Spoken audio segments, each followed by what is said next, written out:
Shadows Without a Name. Chapter 1. The Message. In this city, people do not disappear all at once. It would be easier if they did.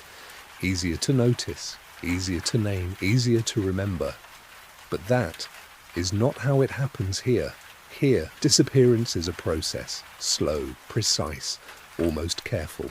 First, a person fades from attention, then from conversation. Their name appears less often, then not at all. Messages go unanswered, calls are missed, plans are postponed and never rescheduled, and eventually there is nothing left to connect them to the present moment. By the time anyone realizes something is wrong, it already is. The city never reacts to absence. It reacts to presence, to sound, to motion, to interruption. As long as something continues, the city believes everything is intact. Traffic flows, lights remain on behind curtains, voices fill stairwells, cafes, late-night buses. Life continues, and continuation is mistaken for stability. But something always shifts. Not in the streets, not in the skyline, not in anything you could photograph. It shifts in the pattern, and once a pattern changes, everything that follows carries the distortion forward. Detective Andrey Volkov had built his life around that idea. Patterns did not lie, people did, memories did. Even evidence could be misleading if you looked at it incorrectly. But patterns revealed intention. He stood by the window of his office, watching rain gather and slide down the glass in thin, uneven paths. Each drop obeyed the same laws: gravity, surface tension, friction, and yet no two paths were identical. Variation within structure, predictable unpredictability. He had always found that comforting, the idea that even chaos had rules. Behind him, the station was alive with its usual rhythm. Phones rang in overlapping intervals. Footsteps moved quickly across tiled floors. Voices rose and fell, carrying fragments of unrelated conversations. Someone laughed.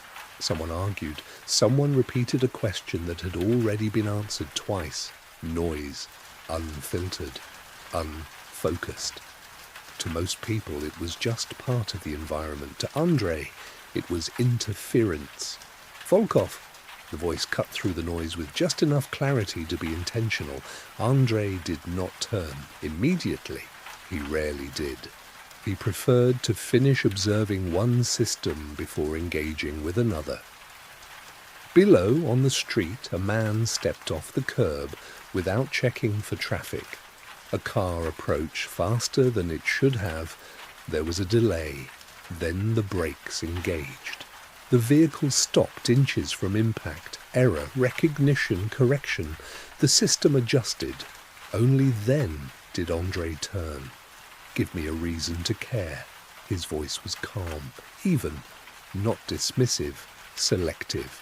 The man approaching him was in his mid-30s, slightly out of breath, holding a file with both hands, too tightly. That was the first detail. People only grip objects like that when they feel uncertain. "Missing person," he said. Andrey waited. "3rd this month." That was enough. "Name?" "Katya Ivanova." Andrey took the file without sitting.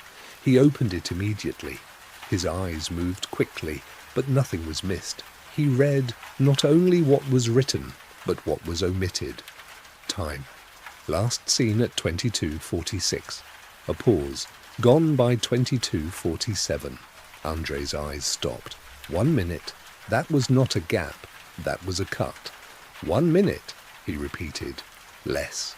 The answer came too fast. Rehearsed. Andrey filed that away. Witnesses? None who saw the abduction. Andrey looked up. None. Or none useful. The man hesitated. A fraction of a second, but enough. None that help, which meant there were witnesses. They just didn't align with a version of events being presented. Phone? Recovered. Now, That was important. Phones are rarely left behind. Not in cases like this. They are taken, destroyed, or removed from the scene. A phone is not just an object. It is a record. Show me. The evidence room was colder than necessary, deliberately so. Cold preserved, cold slowed decay. Cold created the illusion that time could be controlled. The phone lay on a metal table, still, clean, unremarkable, which made it important. Andrey approached slowly. He picked it up without hesitation. Unlocked. Yes, no password. Another inconsistency. He pressed the screen. Light filled the display. A message. You've already forgotten, haven't you? He read it once, then again. The wording mattered. It was not a question. It did not ask. It confirmed. You've already forgotten. Which meant something had been known and then lost. Behind him, someone shifted. Well? The officer asked. Andrey did not answer immediately. He wasn't reading the message anymore. He was analyzing it. It's not a threat, he said. What then? It doesn't demand action. A pause.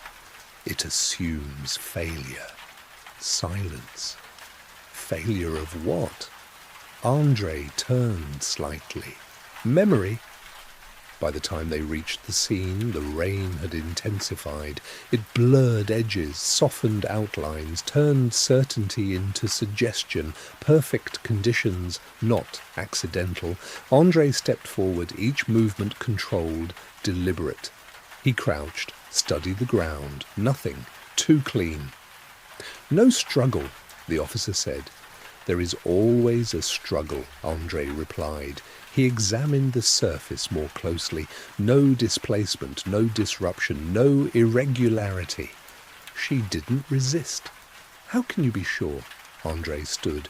Because nothing here is broken. He stepped towards the marked position. Where exactly was the phone? Right there. Andrey stopped. That's not where it fell. The officer frowned. What do you mean? It didn't fall. A pause. It was placed. Why would someone do that? Andrey looked at the empty space where she had last been seen. To be found. By who? Andrey's eyes narrowed. By me. And then the world fractured. A sound, sharp, immediate. A scream, too close, too real. Darkness pressed inward. A hand, reaching, grabbing.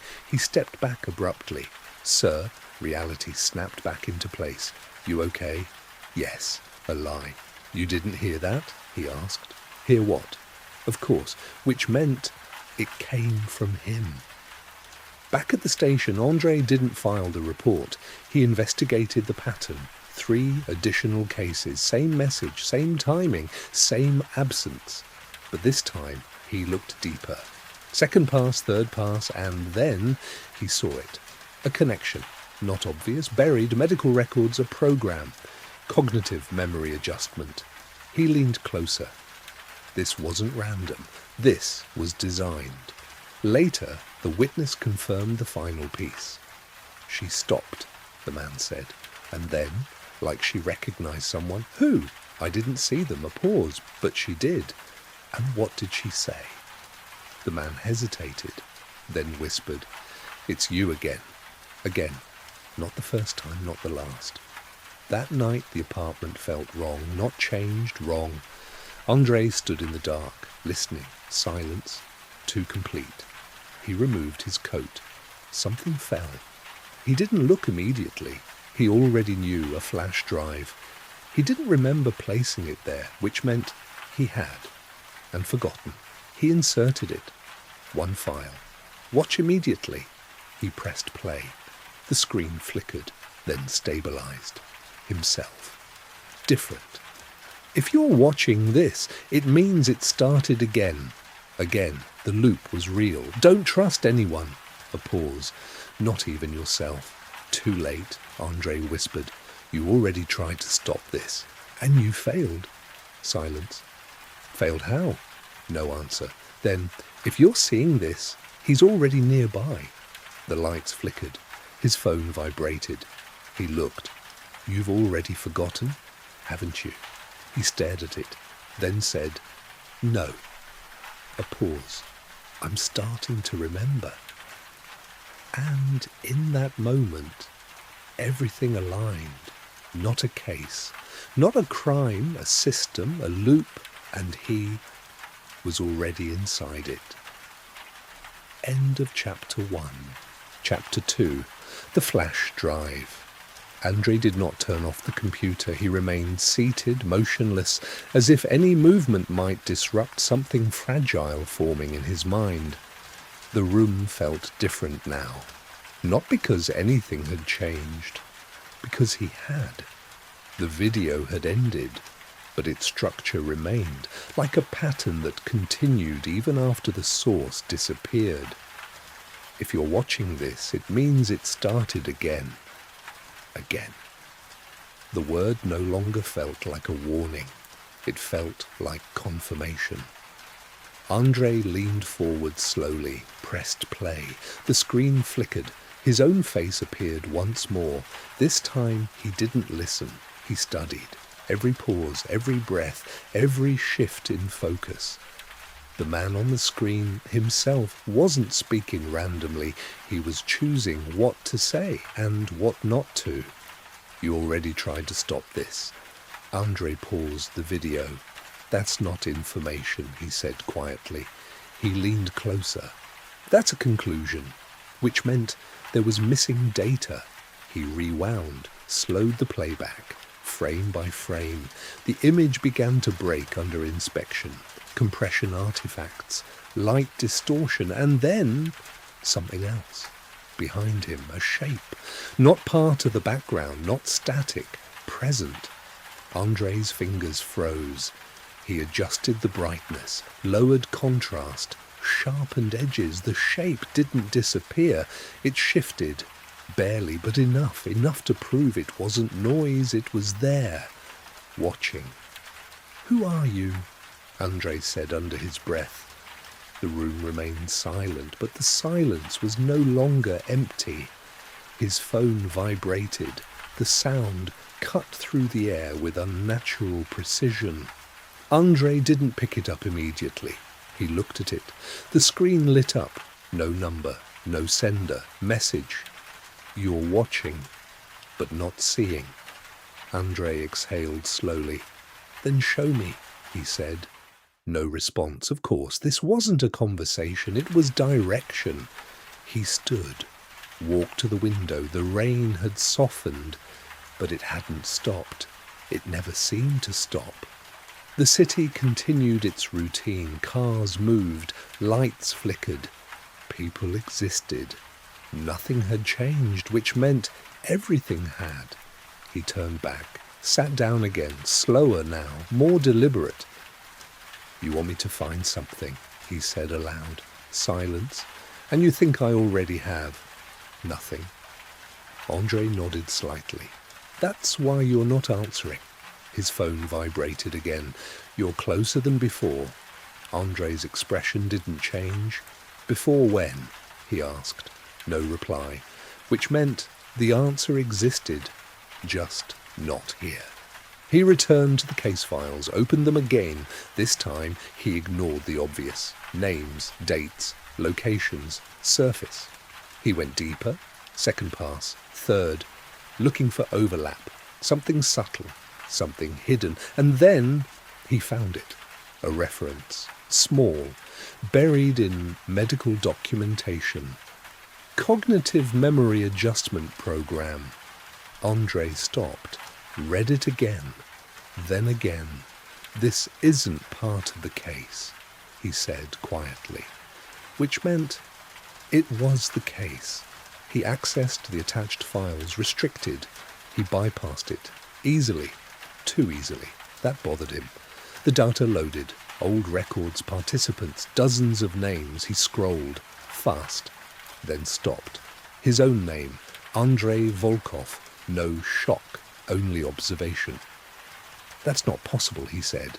But it was, because it existed.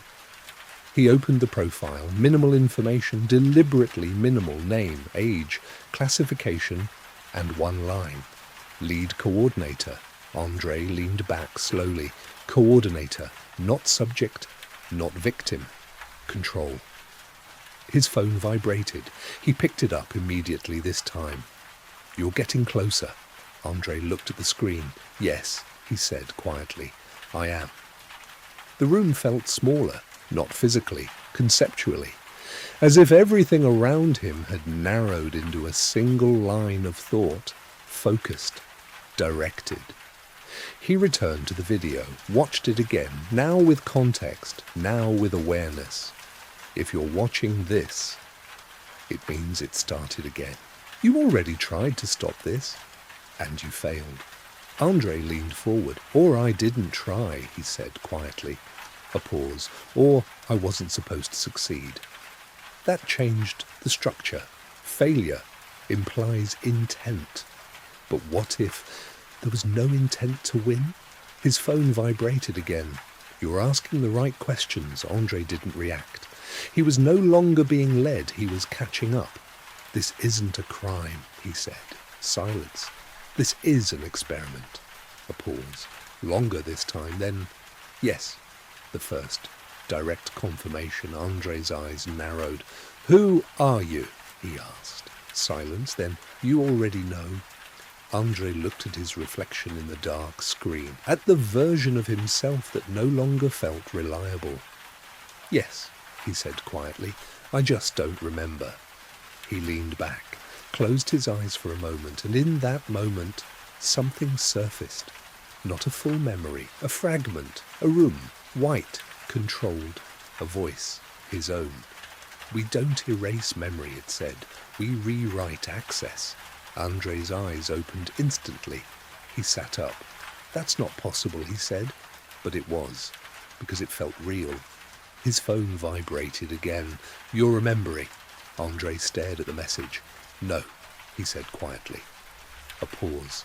"I'm reconstructing." And that was worse, because reconstruction can be controlled. The lights flickered, once, then again. Andrey didn't move. He was no longer reacting. He was waiting. "Show yourself," he said. Silence. Then, "You're not ready." Andrey smiled slightly. "For what?" A pause, longer than before. Then, "To see what you became." Silence filled the room, and this time it wasn't empty. It was heavy.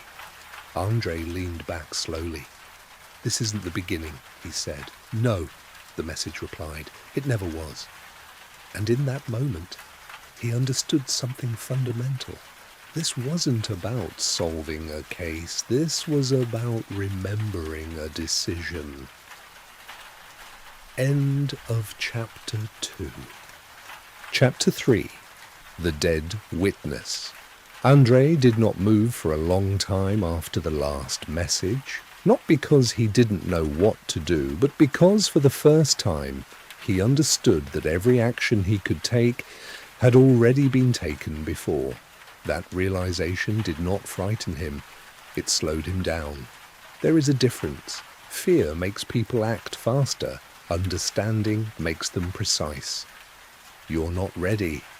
The words lingered. Not as a warning, as a measurement. Not ready for what? Andrey leaned forward, elbows resting lightly on the table, fingers interlocked. "Then show me something that doesn't depend on memory," he said quietly. Silence. He expected that.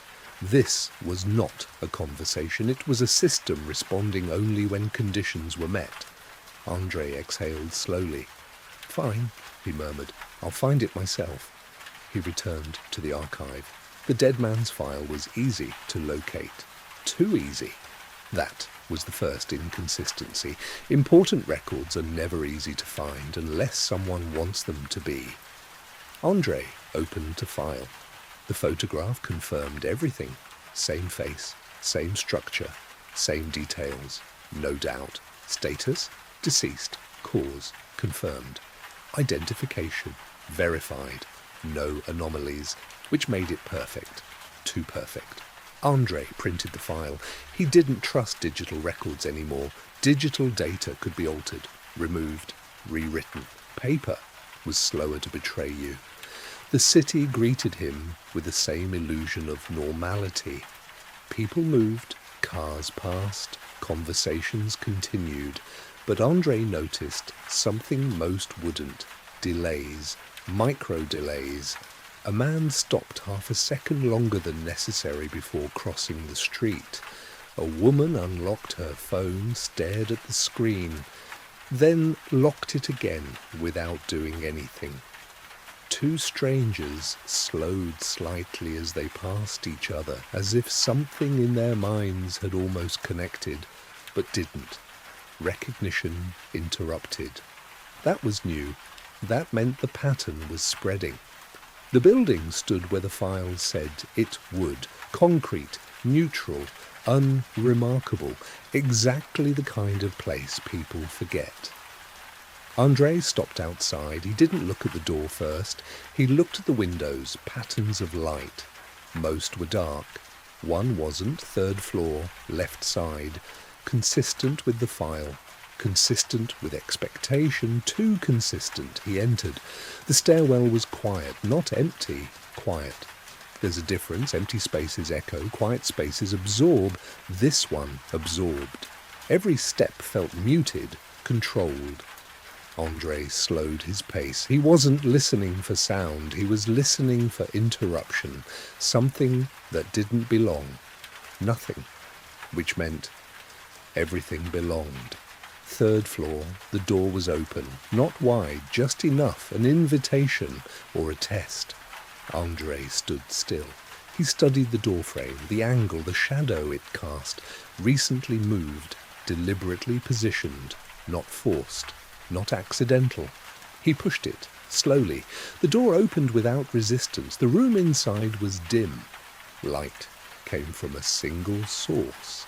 Positioned behind the man. Intentional. Silhouette first. Details second. Psychological advantage. Andrey stepped inside. He didn't speak. He observed. The man YS seated. Calm, composed, waiting. No visible tension, no defensive posture, no signs of fear, which meant he wasn't reacting. He was expecting. "You're late," the man said. Andrey closed the door behind him. "I wasn't invited." The man smiled slightly. "That didn't stop you before." Before. That word again, repeated across contexts, repeated across time. Andrey stepped closer. "Who are you?" he asked. The man tilted his head. "That's not what you asked last time." Andrey didn't react. "What did I ask?" The man leaned back slightly. "You asked how many times." Silence. Andrey processed it. "How many?" The man held his gaze. "3. 3. The number settled with unnatural weight. Not just a count, a structure. 3 attempts, 3 failures, 3 resets. "You're dead," Andrey said. The man shrugged. "So are you." No sarcasm, no humor, just statement. Andrey stepped closer. "You were identified. Officially." "Yes." "And you signed it." That stopped him. Not visibly, but internally. "I don't remember," Andrey said. "I know," the man replied. A pause. "That's the point." Andrey studied him carefully. No hesitation, no deception markers, no inconsistency, which meant he believed what he was saying. "You said 3 times, Andrey continued. "Yes, and every time you forgot." Andrey exhaled slowly. "So it's controlled." "Yes." "By you?" The man smiled faintly. "No." A pause. "By you." Silence deepened. "I built this?" Andrey asked. "Yes." "Why?" The man leaned forward slightly. "To test a theory." Andrey waited. "That memory is not identity," the man said. "That you can erase it." A pause. "And still remain." The idea landed with precision. Too clean, too complete. "And the results?" Andrey asked. The man watched him carefully. "Inconsistent," he said. Andrey's eyes narrowed. "Meaning?"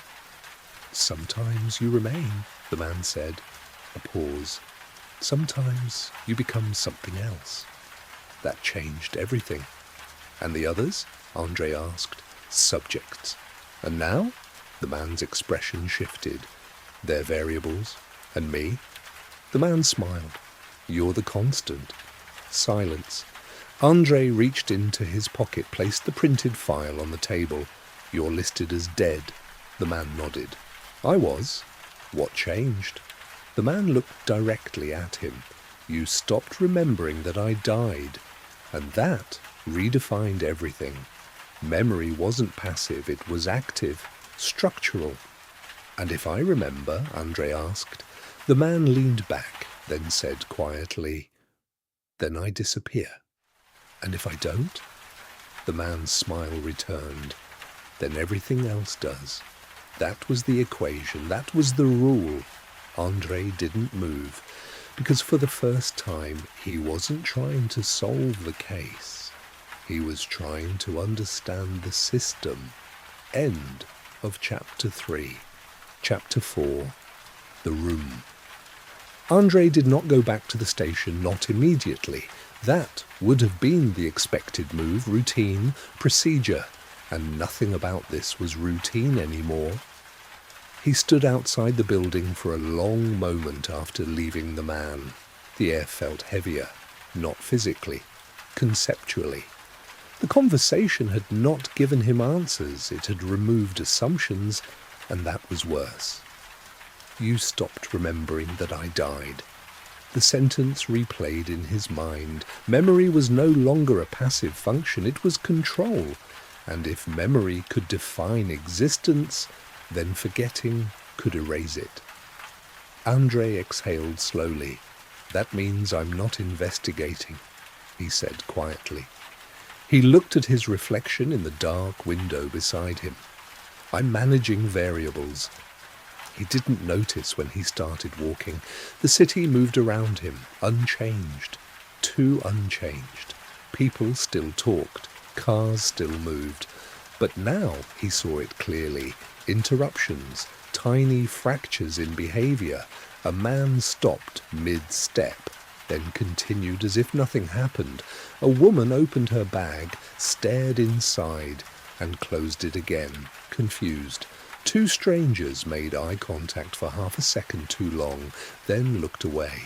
Recognition lost. This is spreading, Andrey said. Not loudly, not to anyone, but it was the first real conclusion. By the time he reached his apartment, he already knew something was wrong. Not instinct, pattern. The door was closed, but the handle was slightly misaligned, 3 degrees off center, too small for most people to notice, not for him. He didn't enter immediately. He stepped back, observed the hallway, the walls, the floor, nothing disturbed, which meant everything was controlled. Andrey opened the door slowly. The apartment was dark. He didn't turn on a light. Light reveals, but it also blinds. He stepped inside, paused, listened. Silence, but not empty silence, structured silence. He closed the door behind him, carefully. No sound. Then he moved, slowly. Every step deliberate. The living room looked the same, furniture unchanged, objects in place, nothing out of alignment, too perfect. Andrey walked to the center of the room, stopped, turned. Something was wrong, not visible, felt. He crouched slightly, lowered his perspective. Angles changed, shadows shifted, and then he saw it. A line, thin, barely visible, running along the wall, too straight, too precise. He stood up slowly, walked closer, ran his fingers just above the surface, didn't touch, measured. This wasn't here, he said quietly, or it had been, and he had forgotten. He pressed lightly. Nothing. He changed pressure, adjusted angle, a soft click. The wall shifted. Not much, just enough, and then it opened. A hidden door. Andrey didn't move immediately, because that meant one thing. This wasn't discovered. This was prepared. For me, he said. He stepped inside. The room was small, windowless, controlled and filled. Walls covered completely. Photographs, dozens, maybe hundreds, faces, all of them familiar. Andrey moved slowly. He recognized them, the missing. Every victim, documented, observed, tracked. Not randomly, systematically. He stepped closer to one of the photos, Katya, the same image from the case file, but this one was different. There were markings, notes, symbols. He leaned in. Dates, times, coordinates, a pattern. And then he saw something else, a photo in the center. Larger, different. He stepped closer and stopped. It was him. Not a reflection, not a coincidence.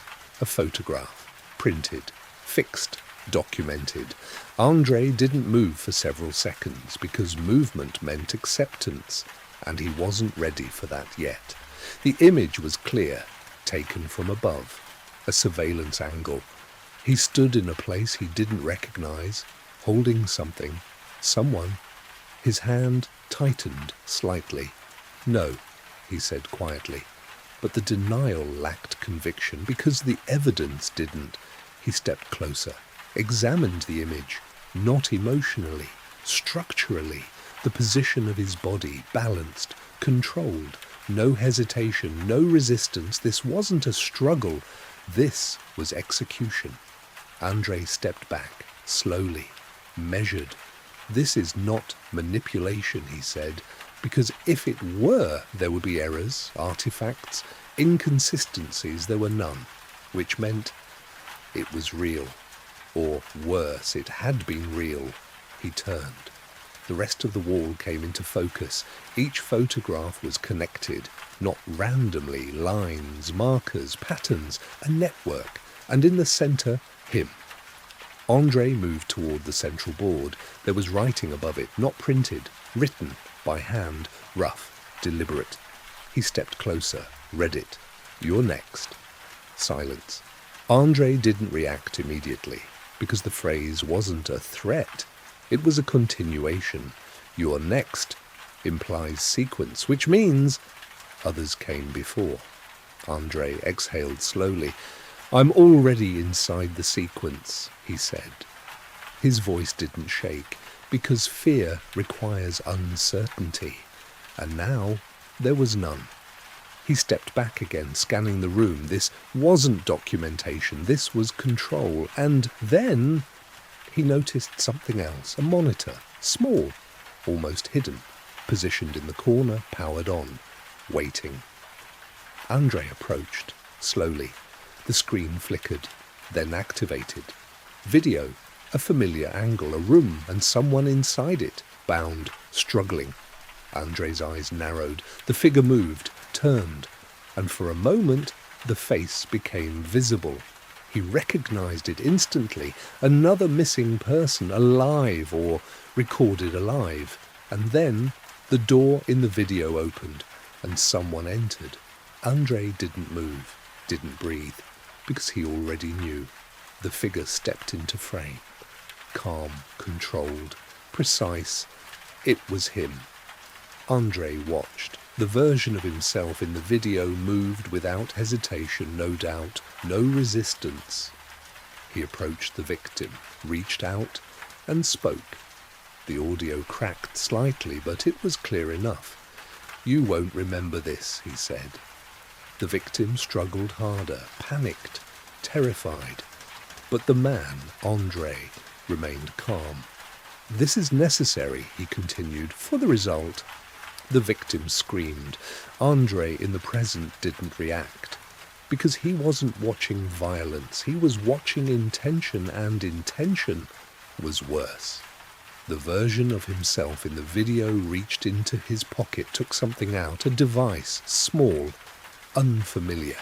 He pressed it against the victim's neck. A flash. The scream stopped. Immediately. Silence. Total. The victim's body went still, eyes open, but empty. Andrey leaned closer to the screen. "What is that?" he whispered. The video didn't answer, of course, but it showed the version of himself step back, observed the result, then spoke again. Phase complete. The screen flickered, cut to black. Silence filled the room. Andrey didn't move because movement meant conclusion, and he wasn't ready to conclude. "This is not a setup," he said slowly. "This is a record." His voice lowered. "My record." The phone vibrated. He didn't need to look, but he did. Message. "You're remembering faster this time." Andrey stared at the screen. "No," he said quietly. "I'm understanding." A pause, then one more message. "You were never supposed to." Silence. Andrey lifted his eyes, looked at the room, at the walls, at the photographs, at himself, and for the first time, something inside him shifted. Not confusion, not fear, something else, recognition. End of chapter 4. Chapter 5. The Double. Andrey did not leave the hidden room immediately. He stood in the center of it, surrounded by photographs, notes, lines, numbers, arrows, names and dates that all seemed to breathe in silence around him. The room had no window, no clock, no ordinary sign that time existed inside it. Only evidence, only structure, only him. At first, he looked at the faces, the missing, the forgotten, the ones whose names had become files, whose lives had been reduced to timestamps, locations, last messages, and final sightings. Katya Ivanova was there. Her photograph was pinned slightly to the left of the central board. In the official case file, she had looked like a victim, blurred by rain, frozen by a street camera, reduced to the final minute of her known existence. But here, in this room, she looked different, not less afraid, less random. There were markings around her photograph, 3 circles, 2 dates, a line leading from her name to another name Andrey did not recognize, then another line, then another, until eventually, like every other line in the room, it led back to the center, to him. Andrey stepped closer. His own photograph stared back. It was not the photograph that disturbed him most. It was his expression, calm, focused, certain. There was no panic in his face, no confusion, no sign of a man being forced into something he did not understand. That face belonged to someone who knew exactly what he was doing. Andrey had seen many kinds of guilt. He had seen guilt wrapped in anger, guilt hidden behind arrogance, guilt buried under tears, denial, silence, sarcasm, religion, alcohol, and rehearsed explanations. This was not guilt. This was control. He leaned closer to the image. The angle suggested surveillance, high position, slight distortion at the edges. The photograph had been taken indoors, in a room with harsh, overhead lighting.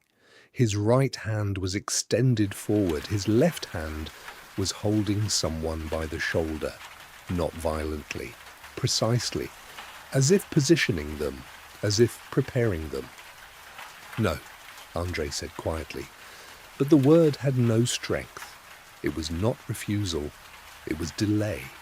He turned away from the photograph and forced himself to study the room as a system, not as an accusation. That was the only way to survive it. Emotion creates blindness, structure reveals. He began at the left wall. The first cluster showed 4 victims. Katya was the newest. The others had dates beside them going back several weeks. Each had received the same message. "You've already forgotten, haven't you?"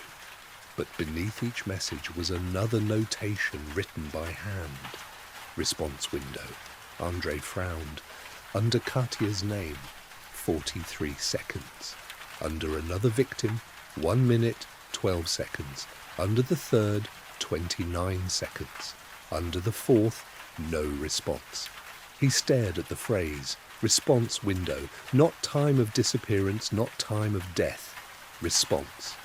As if the message had not been sent to frighten them. As if it had been sent to measure something. He moved to the next cluster. More photographs. Different people. Different ages. A woman in a grey coat. A man with a scar near his eyebrow. An elderly professor. A young nurse. Beside each photograph, numbers, behavioural notes, tiny observations written in tight, disciplined handwriting, delayed recognition, panic suppressed, verbal confirmation, no verbal confirmation, subject attempted escape, subject complied, subject remembered too early. Andrey felt something cold move through him. Subject, not victim, subject. He knew that language, he had used that kind of language, not in police reports, in controlled environments, in rooms where human behaviour was not described morally, but functionally. He stepped back. The hidden room seemed smaller now, the air heavier. His phone vibrated. The sound was brief, sharp. He did not look at it, not yet. He already knew the message would not help him. It would lead him, and right now he needed to know whether he was still capable of choosing where to look. He moved to the centre table. There were folders arranged in a neat stack, not hidden, placed, waiting. The top folder had no name, only a symbol, a small circle broken by a vertical line. He opened it. Inside were printed stills from the video he had just watched in the hidden room. The video where a version of himself entered a room, approached a bound victim, and pressed a device against their neck. The first still showed the victim struggling. The second showed Andrey entering. The third showed the device. The fourth showed the moment after, the victim's eyes open. Empty. Alive perhaps, but absent. Andrey stared at the fourth image longer than the others. There are many ways for a person to disappear. The body is only one of them. He turned the page. A diagram. The device. Side view. Internal mechanism partially labelled. Neural access disruption. Temporary memory isolation. Trigger response mapping. He read the words slowly, not because they were difficult, because they were familiar, too familiar. He could almost hear himself explaining them. Not now, not in the room, somewhere else, a white room, a glass wall, someone taking notes. His own voice lower, clinical. We don't erase memory, we control access. Andrey's hand tightened on the page. The memory vanished before he could reach the rest of it, like a door closing. His phone vibrated again. This time he looked. Unknown sender, no number. The message read, "You remember the language?" Andrey stared at it, then typed nothing. He would not answer, not yet. The phone vibrated again. "You always remember the language first." He placed the phone face down on the table. The room did not feel silent anymore. It felt monitored. He looked up slowly. Corners, ceiling, ventilation grill, smoke detector, the small dark gap above the door. He searched without moving too quickly. There, near the ceiling, above the central board, a lens, tiny, almost invisible, not hidden from a technician, hidden from a man who was distracted. Andrey stepped beneath it, looked directly into it. For a moment, nothing happened. Then his phone vibrated again. You found it faster this time. Andrey's expression did not change. This time, again, before. Every phrase implied repetition, every repetition implied prior failure. He took a chair from the corner, placed it beneath the camera, stepped onto it, and pulled the device free from the wall. It came away too easily. No alarm, no resistance. Another object meant to be found. He examined it in his hand. No manufacturer marking, No serial number. Custom. He placed it on the table beside the folder. "You wanted me to find the room," he said quietly. No answer. "You wanted me to find the video." Still nothing. "You wanted me to find the camera." The phone remained silent. Andrey looked at the central photograph again. "Then what don't you want me to find?" That was the question, not what had been shown, what had been withheld. He returned to the wall. This time, he ignored the center. He looked at the edges. People hide truth in margins, not because they are careless, because they know attention naturally moves toward the obvious. The central board was accusation. The corners would be confession. On the far right wall, nearly hidden behind a loose sheet of plastic, he found a smaller cluster of images. No names, no dates, just photographs taken from security footage. A hallway, a medical room, a parking garage, a police archive, and in every image the same figure appeared. At first glance it looked like him. Same height, same build, same posture, same controlled stillness. But Andrey did not trust first glances. He studied the details. The shoulders were nearly identical, the walking pattern close, the head angle familiar. But there was something wrong. He leaned closer.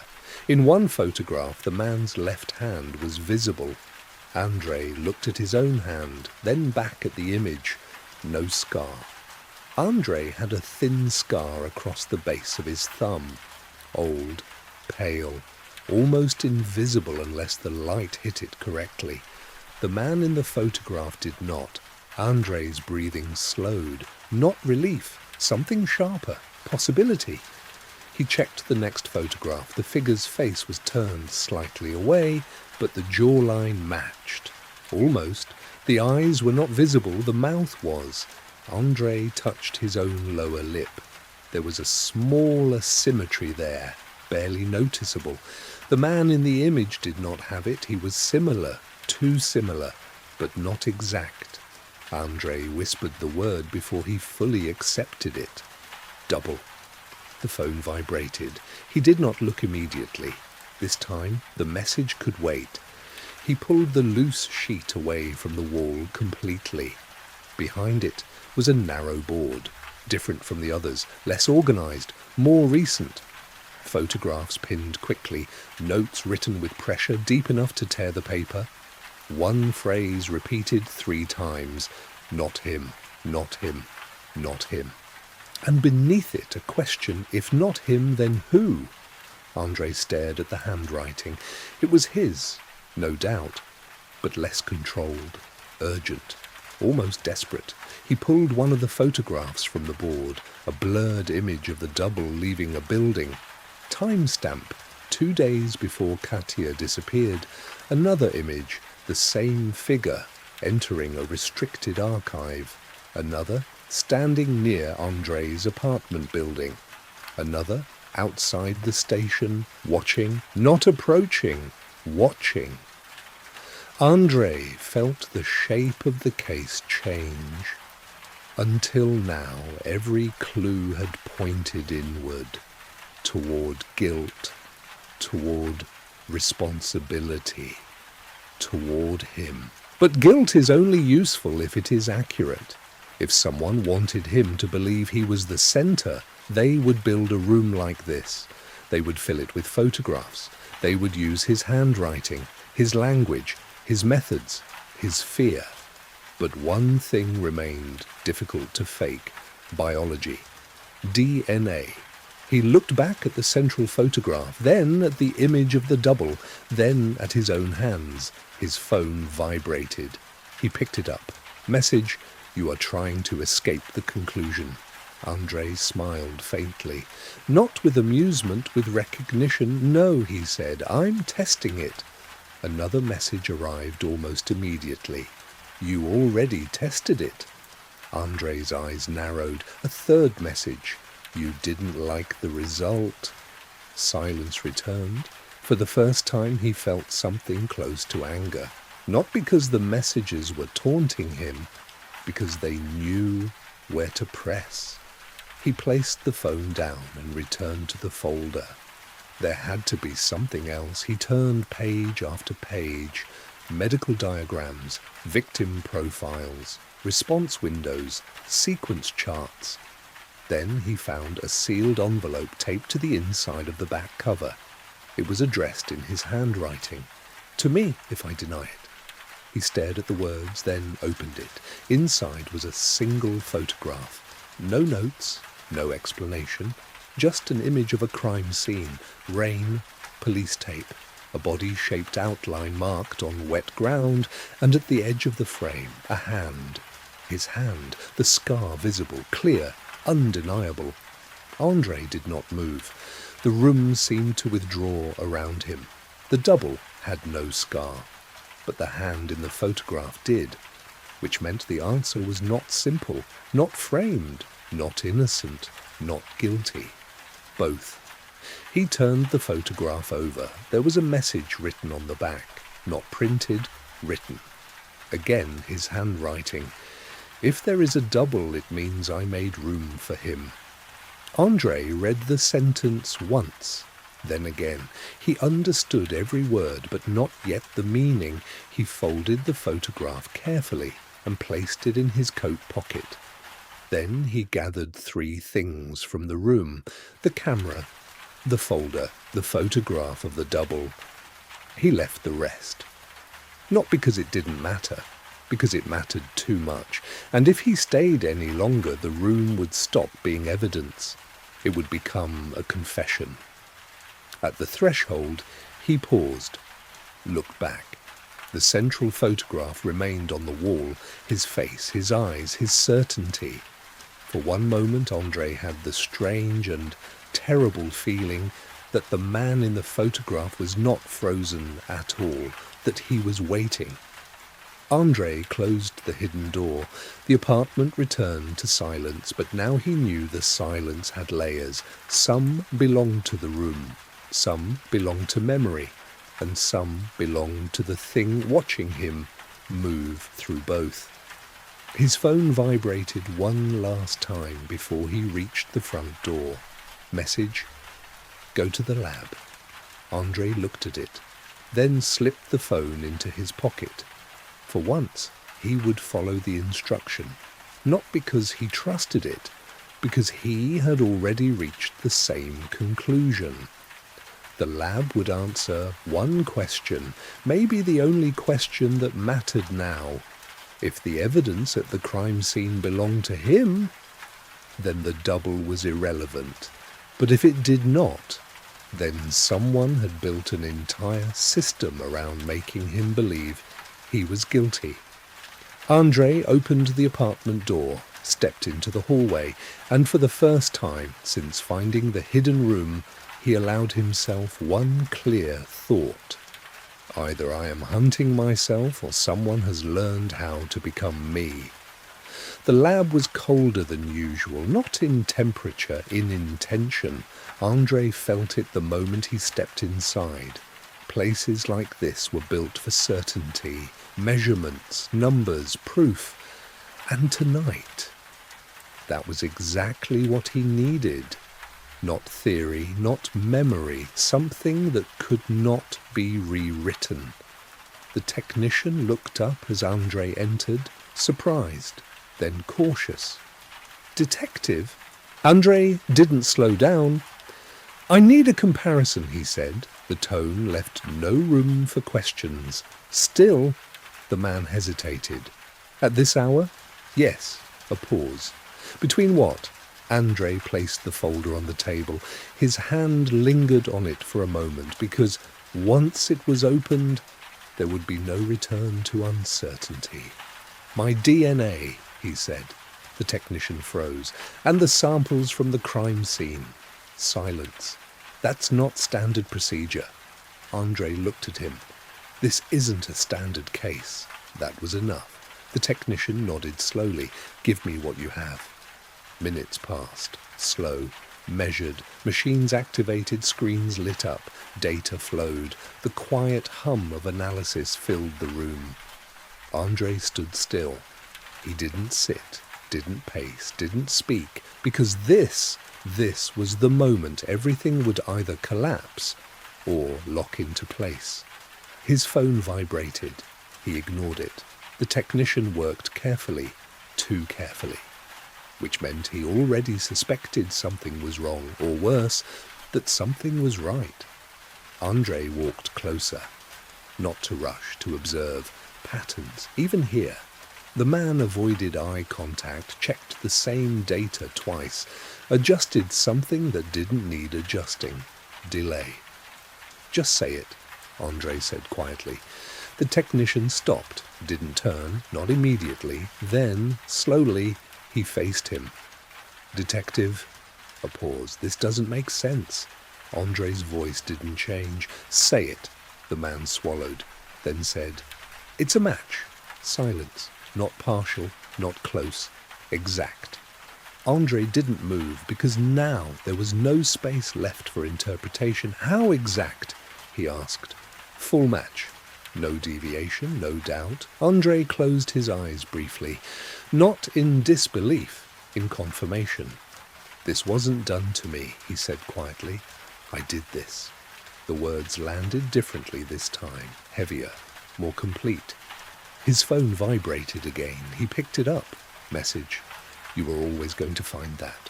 Andrey stared at the screen. "No," he said quietly. "I was always meant to." That distinction mattered. A pause, then another message. And now?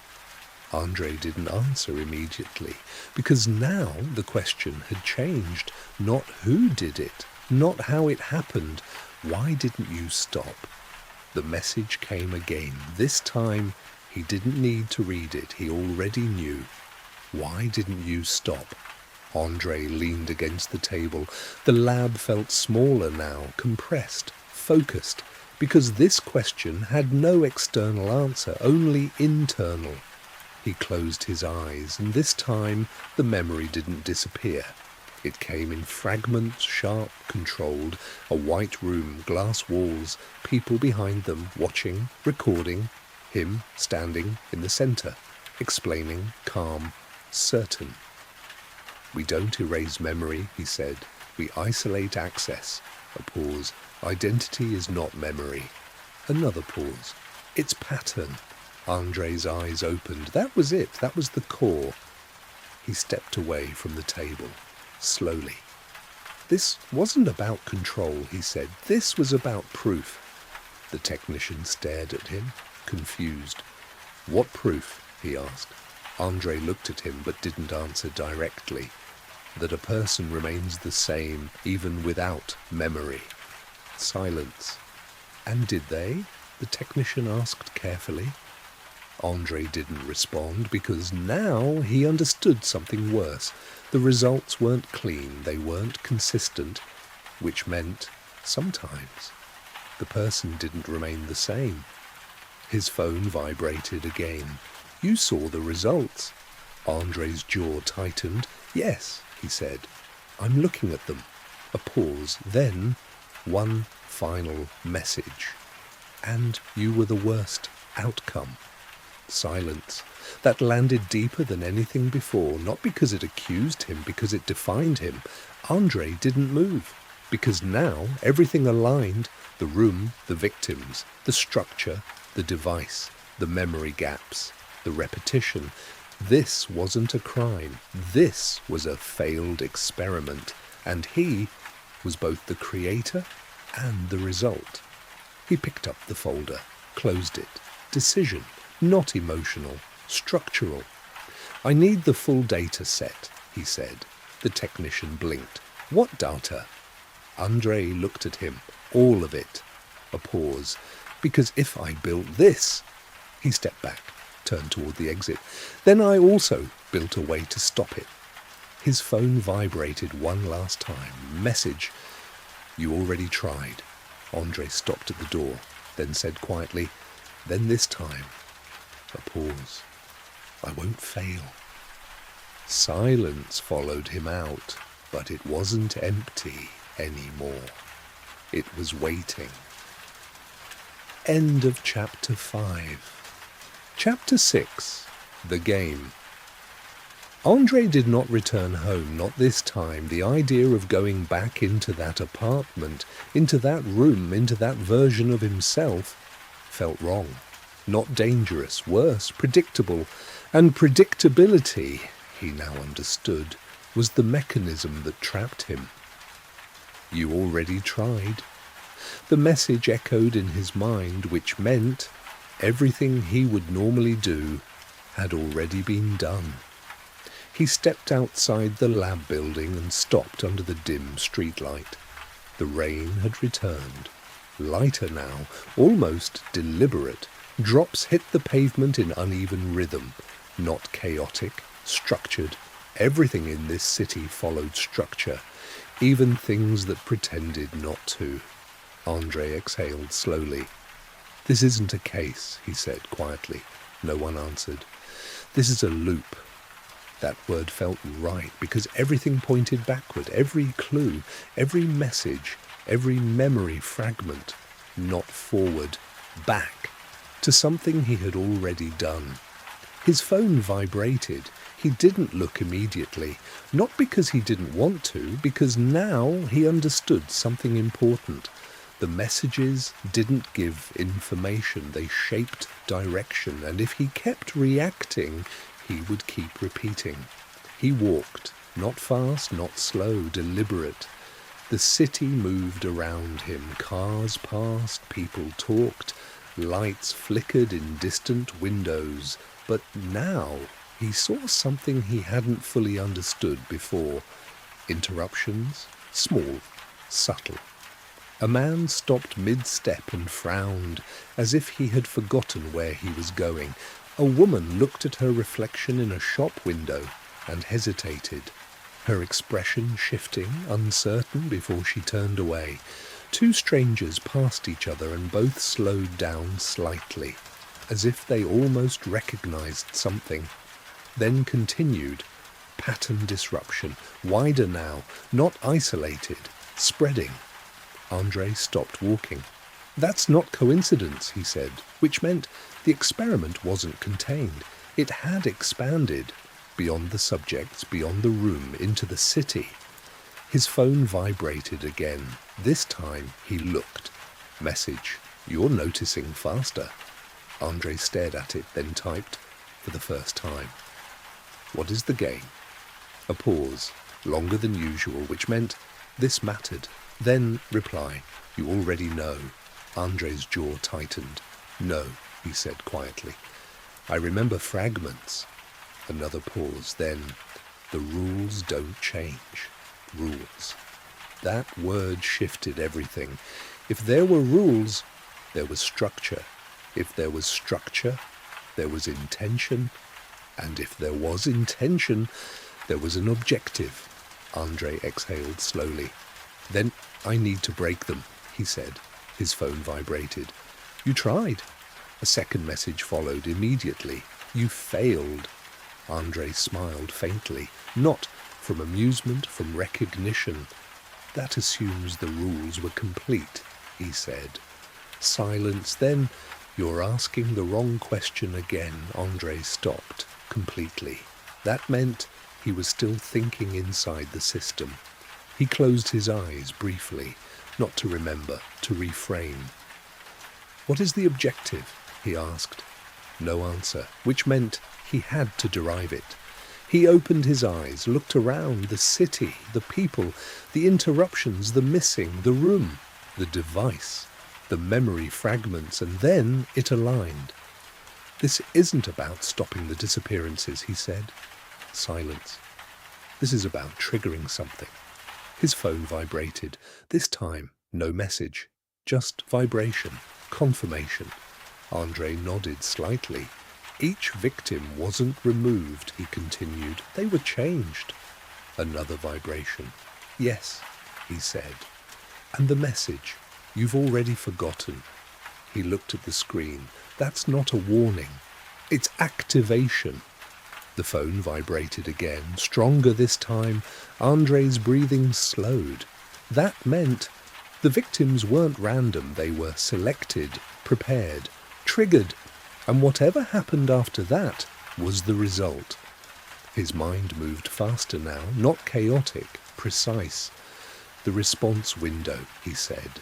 The numbers from the wall, seconds, minutes. They weren't measuring fear. They were measuring recognition. The phone vibrated again. Andrey nodded. That's the game. Andrey didn't move for several seconds after the last vibration. That's the game. The words remained in the air, as if the city itself was listening. Not disappearances, not abductions, activation. That changed everything. He looked around again, not as an observer, as a participant. The man across the street, the woman near the bus stop, the couple arguing quietly beside a parked car. Anyone, all of them, possible. His phone vibrated. This time, a new message. Look left. Andrey didn't react immediately, not outwardly, but his attention shifted, slowly, deliberately. He turned his head. There, a man standing near a storefront, mid-30s, neutral posture, still, too still. Andrey focused. The man wasn't using his phone, wasn't looking around, wasn't moving, he was waiting. Andrey stepped closer, not fast, controlled, because sudden movement would break observation. The man blinked once, slow, delayed, and then his phone vibrated. The man looked down. At his screen, Andrey stopped. This was it, real time. The man read the message, and everything changed. Not dramatically, subtly. His posture shifted, his breathing slowed, his eyes focused. Recognition. Andrey felt it, not as an observer, as someone who had seen this before. Response window, he whispered. The man looked up, straight ahead, not at Andrey, through him, and then he spoke, quietly, almost to himself. It's you again. Andrey froze. Same phrase, same pattern. The man took a step forward, then stopped. His expression changed again. Confusion, conflict, as if two different conclusions were trying to exist at the same time. Andrey stepped closer. Listen to me, he said. The man didn't respond, didn't hear him, because the system was already running. The man raised his hand, looked at it as if checking something. Then he turned and walked. Not away, not randomly directed. Andrey followed. Now he wasn't observing, he was inside it. They moved through the street. The man walked with increasing precision, less hesitation, more certainty. Each step aligned, each movement sharpened. Andrey recognized it instantly. That same posture, that same control, the same one from the photographs, from the video, from himself. This is what happens after activation, Andrey said quietly. His phone vibrated. Yes. They reached an intersection. The man stopped, looked around, then turned toward a narrow alley. Andrey's pulse slowed. Not fear, recognition. This path, he had seen it somewhere. They entered the alley, dim, narrow, controlled space, perfect. The man stopped in the middle, and then he turned, looked directly at Andrey. For the first time he saw him, truly saw him. You, the man said. Andrey didn't move. Yes. The man's eyes sharpened, not confused anymore, focused. You did this. Statement, not question. Andrey didn't deny it, because denial was no longer useful. I need you to listen, Andrey said. The man shook his head, slowly. No. A pause. This is how it goes. Andrey stepped forward. No, that's the pattern, not the rule. The man hesitated. For the first time. Something broke, just slightly. That's not what you said before, the man replied. Andrey froze. Before, which meant this conversation had already happened. His phone vibrated again. You're changing the sequence. Andrey didn't look. Good, that meant this mattered. Listen to me. Andrey said again. "This is not what you think it is." The man's expression tightened. "Then what is it?" Andrey paused, because the answer mattered, not just to him, to the system. "This is an experiment," he said. The word hit hard. The man's eyes shifted. Not understanding. Recognition. "I don't remember agreeing to that," the man said. Andrey nodded. "You wouldn't." Silence. "And neither do I," he added quietly. The man stepped back. That broke the pattern. Movement backward was not in the sequence. Andrey saw it immediately. "You're not supposed to do that," he said. The man stopped, looked at him. "What?" "Step back." The man frowned. "Why?" Andrey exhaled slowly. "Because that's how it starts." Silence. Then the man stepped back again, and everything stopped. Not slowly, instantly. The tension, the focus, the pattern, gone. The man blinked, looked around, confused. "Where am I?" he asked. Andrey didn't answer. Because this was new. This had never happened before. His phone vibrated violently. He picked it up. "Message. You broke it." Another message. "That was not supposed to happen." Andrey's eyes narrowed. Finally. A mistake. Not his. Theirs. He looked up at the man, now normal, unaware, and then he understood. The game had rules, but rules can be broken. End of chapter 6. Chapter 7. The Project. The silence after the interruption did not fade. It spread, not across the street, not across the buildings, inside the system. Andrey felt it before he understood it, before everything had alignment, every movement followed structure, every action had direction, every response fit into something predictable. Now, there were fractures, small at first, barely visible, but real. He stood at the edge of the alley and watched the man who had just walked away. The man did not hesitate, did not look back, did not slow down. He moved like someone who had never been inside the system at all. That alone confirmed it. The sequence could be broken, and if it could be broken, it could be rebuilt or destroyed. Andrey stepped into the street. The rain had become mist, thin enough to disappear in the air, but present enough to alter perception. Edges softened, distances blurred, reflections lost clarity. Perfect, because uncertainty was not a side effect. It was a tool. His phone vibrated. "You accelerated deviation." Andrey looked at the message, then replied, "Then the system depends on continuity." A pause, longer than usual, then, "Yes." That confirmation mattered, because now he had something real, a rule. Systems built on continuity, break under interruption. Andrey began walking, not toward a destination, not towards safety, forward, without pattern. That was new. The city moved around him, cars passed, people spoke, doors opened and closed, everything normal, everything functioning. But now he saw what had always been there. Gaps. A man crossing the street stopped mid-step, then continued. A woman stared at her phone for too long, then blinked as if waking up. Two strangers passed each other and slowed down, almost recognizing something, then didn't. These are not individual failures, Andrey said. They're system delays. His phone vibrated. Correct. That word mattered, because it meant the system was still responding, still adapting, but slower. Andrey noticed it again, a fraction, barely measurable, but real. "You're recalculating," he said quietly.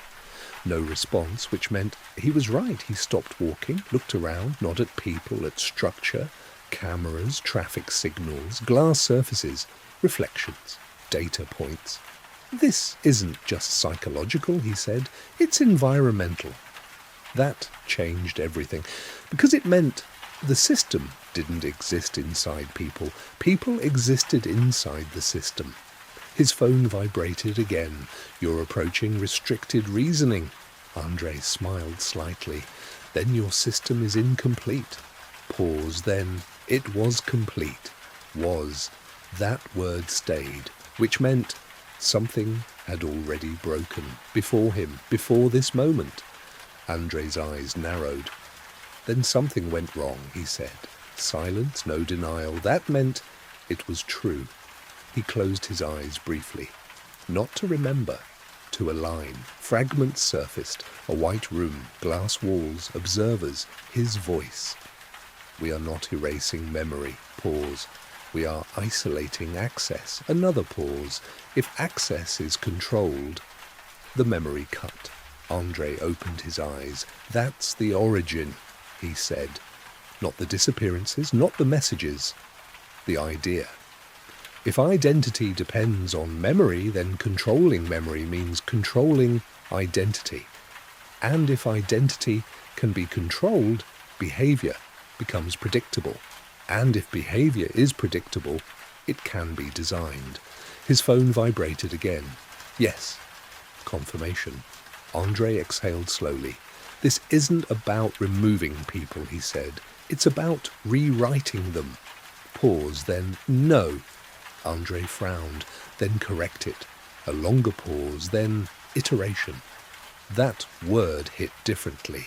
Not rewrite, iteration. Each subject wasn't replaced. They were refined. Each cycle closer to something. Andrey looked at the city again. People moving, patterns repeating. "Closer to perfect prediction," he said quietly. The phone vibrated. Yes, that was the objective. Not memory, not identity. Prediction. Absolute. A system where every human action could be known before it happened. Andrey felt the weight of it. "That's not a project," he said. "That's control over reality." Silence. No denial. Which meant it was true. Andrey did not move for several seconds after the last message. Control over reality. The phrase stayed. Not dramatic, not exaggerated, accurate. That was the problem. He lifted his head slowly and looked across the street. People continued moving. Cars passed. Voices blended into background noise. Nothing had changed, which meant everything had. If the system depended on continuity, then every interruption mattered. Not just his, anyone's. Andrey stepped forward again, but this time he wasn't observing, he was searching. Not for victims, for anomalies. Because anomalies break systems. His phone vibrated. "You are deviating further." Andrey didn't look at it, not immediately. Because now he understood something critical. The system responded faster when he reacted, slower when he didn't, which meant it depended on his engagement. He lowered his hand, ignored the phone, and kept walking. The street narrowed ahead. Less traffic, fewer people, more shadows, and then he saw it. A woman standing near a bus stop. Still. Too still. Andrey slowed, focused. She wasn't checking her phone, wasn't looking around, wasn't shifting her weight. Static. Then her phone vibrated. Andrey stopped. The moment repeated. She looked down, read, and something changed. Her posture tightened, her breathing slowed, her gaze sharpened. Recognition. Andrey moved closer, carefully. "Response window," he whispered. She lifted her head, not at him, through him.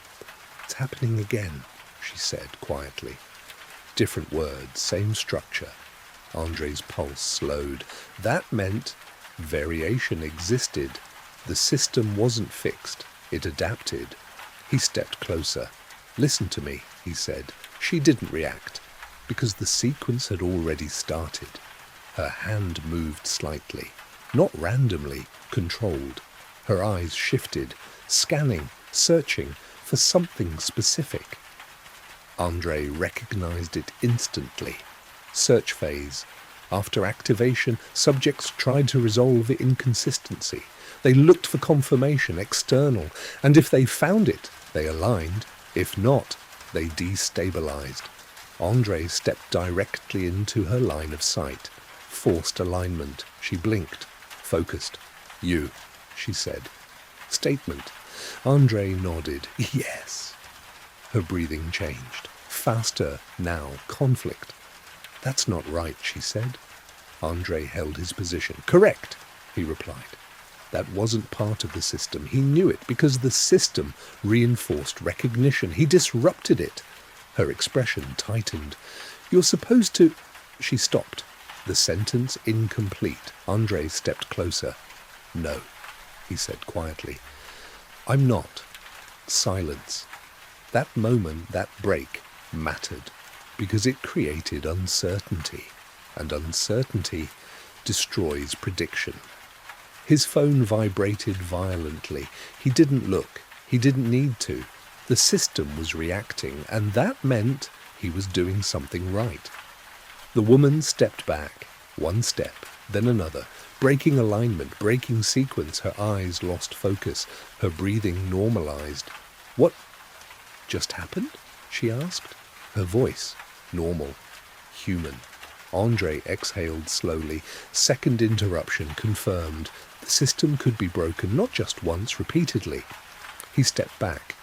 Go home, he said. She hesitated, then nodded, and left. No pattern, no control, free. Andrey stood still because now everything had changed. This wasn't about surviving the system, it was about dismantling it. His phone vibrated again. This time, he looked. Message, you're interfering with active sequences. Andrey stared at it. Yes, he said quietly. Another message. That will accelerate collapse. Andrey's eyes narrowed. Good. Pause. Then that leads to loss of data. That was important. Not safety, not people. Data. Andrey understood instantly. The system didn't value subjects. It valued outcomes, results, prediction accuracy. That means I'm attacking the core, he said. Silence. No denial. Which meant he was right. He looked up. Cameras again, watching, recording, feeding information somewhere. And that somewhere was the core, the origin point. Andrey exhaled slowly. Then show me where it is, he said. No response. Of course, systems don't reveal their core, they protect it. Which meant he had to find it. And for that, he needed a pattern, not of victims, of control. He looked back down the street. 2 interruptions, 2 breaks. Same mechanism, same effect.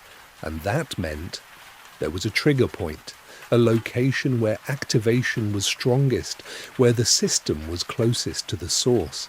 Andrey's mind aligned the fragments, the room, the device, the messages, the response windows, the city.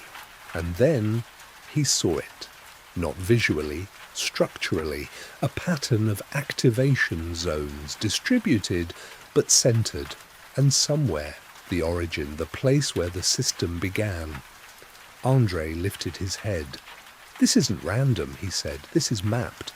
His phone vibrated, and this time, no message, only vibration, confirmation. Andrey smiled slightly. Good, he said. Because now he wasn't reacting anymore, he was hunting. Andrey did not move immediately. Mapped. The word stayed in his mind. Not theory anymore. Structure. Everything he had seen, the interruptions, the response windows, the activation behavior, was not random. It formed a pattern, and patterns always pointed somewhere. He looked down the street again. 2 disrupted sequences, 2 different people, 2 different locations, same mechanism, same result. That meant the signal was not coming from them, it was coming from somewhere else. Andrey lifted his head slowly, looked at the buildings, glass, concrete, metal, each one reflecting the city, each one hiding something behind it. Not individuals, he said quietly, not devices. A pause. The environment. His phone vibrated. This time, he didn't look. He didn't need confirmation anymore. He already knew. He started walking again, not randomly, now with direction. The pattern in his mind began to form, not visually, mathematically, points of activation, points of interruption, time delays, response differences, all of it connected. He moved faster, not running, focused. The city shifted around him. Less noise, fewer people, more space. The density changed, and that mattered, because control systems require density. More people, more data, more feedback, which meant the center would not be empty, it would be concentrated. Andrey stopped at an intersection, looked up, 3 cameras, all angled differently, all covering the same zone. Redundancy. That was not for safety. That was for precision. His eyes moved, tracked the direction. One camera pointed toward a large building across the street, old, concrete, minimal windows, government architecture, but not active. No visible signage, no foot traffic, no lights, inactive on the surface. Andrei's breathing slowed. "That's it," he said quietly. The phone vibrated immediately. "You're early," Andrey smiled faintly. "I'm right." Silence, which meant he was. He crossed the street, slowly, not hiding, not rushing, because systems like this react to abnormal behavior. He approached the building. Up close, it felt different, not abandoned, contained. The air near it felt heavier, not physically, structurally, as if the system was stronger here, more precise, more aware. His phone vibrated again. "Do not enter." Andrey stopped. Not because of the warning, because of the tone. It wasn't a threat. It was instruction, and that meant this place mattered. He stepped forward. "Then this is the core," he said. No response, which confirmed it. The door was unlocked. Of course it was. Systems don't lock doors, they control who opens them. Andrey pushed it. The inside was dark. No lights, no sound, but not empty. Never empty. He stepped inside. The door closed behind him, soft, controlled. The darkness adjusted slowly. Shapes formed. A corridor, long, straight, too straight. At the end, a faint light. Andrey moved forward. Each step echoed, not loudly, but precisely, measured. He stopped halfway because something felt wrong, not outside, inside. He looked at his hands, steady, but unfamiliar. Not visually, structurally. "This is it," he said quietly. His phone vibrated. "This is where it began." Andrei's eyes narrowed. "Not began," he corrected. "Continued." Silence. That correction mattered, because this place was not origin, it was maintenance, control. He continued forward. The light at the end of the corridor grew stronger, revealing a room, glass walls, white interior, familiar, too familiar. Andrey stepped inside and stopped, because he was not alone. Someone was there, standing on the other side of the glass, watching him, still, calm, controlled. Andrei's breath slowed, because he recognized the posture, the stillness, the precision. It was the same from the photographs, from the video, from the double. The figure stepped forward into the light. Andrey didn't move, because now there was no uncertainty left. It was him. Not similar, not close, exact. Same face, same structure, same expression, but different. Not confused, not searching. Complete. "You're late," the other Andrey said. Silence filled the room. Not tension, recognition. Andrey finally spoke. "No," he said, quietly. "I'm early." A faint smile appeared on the other's face. "Yes," he said. This time. End of chapter 7. Chapter 8. the truth.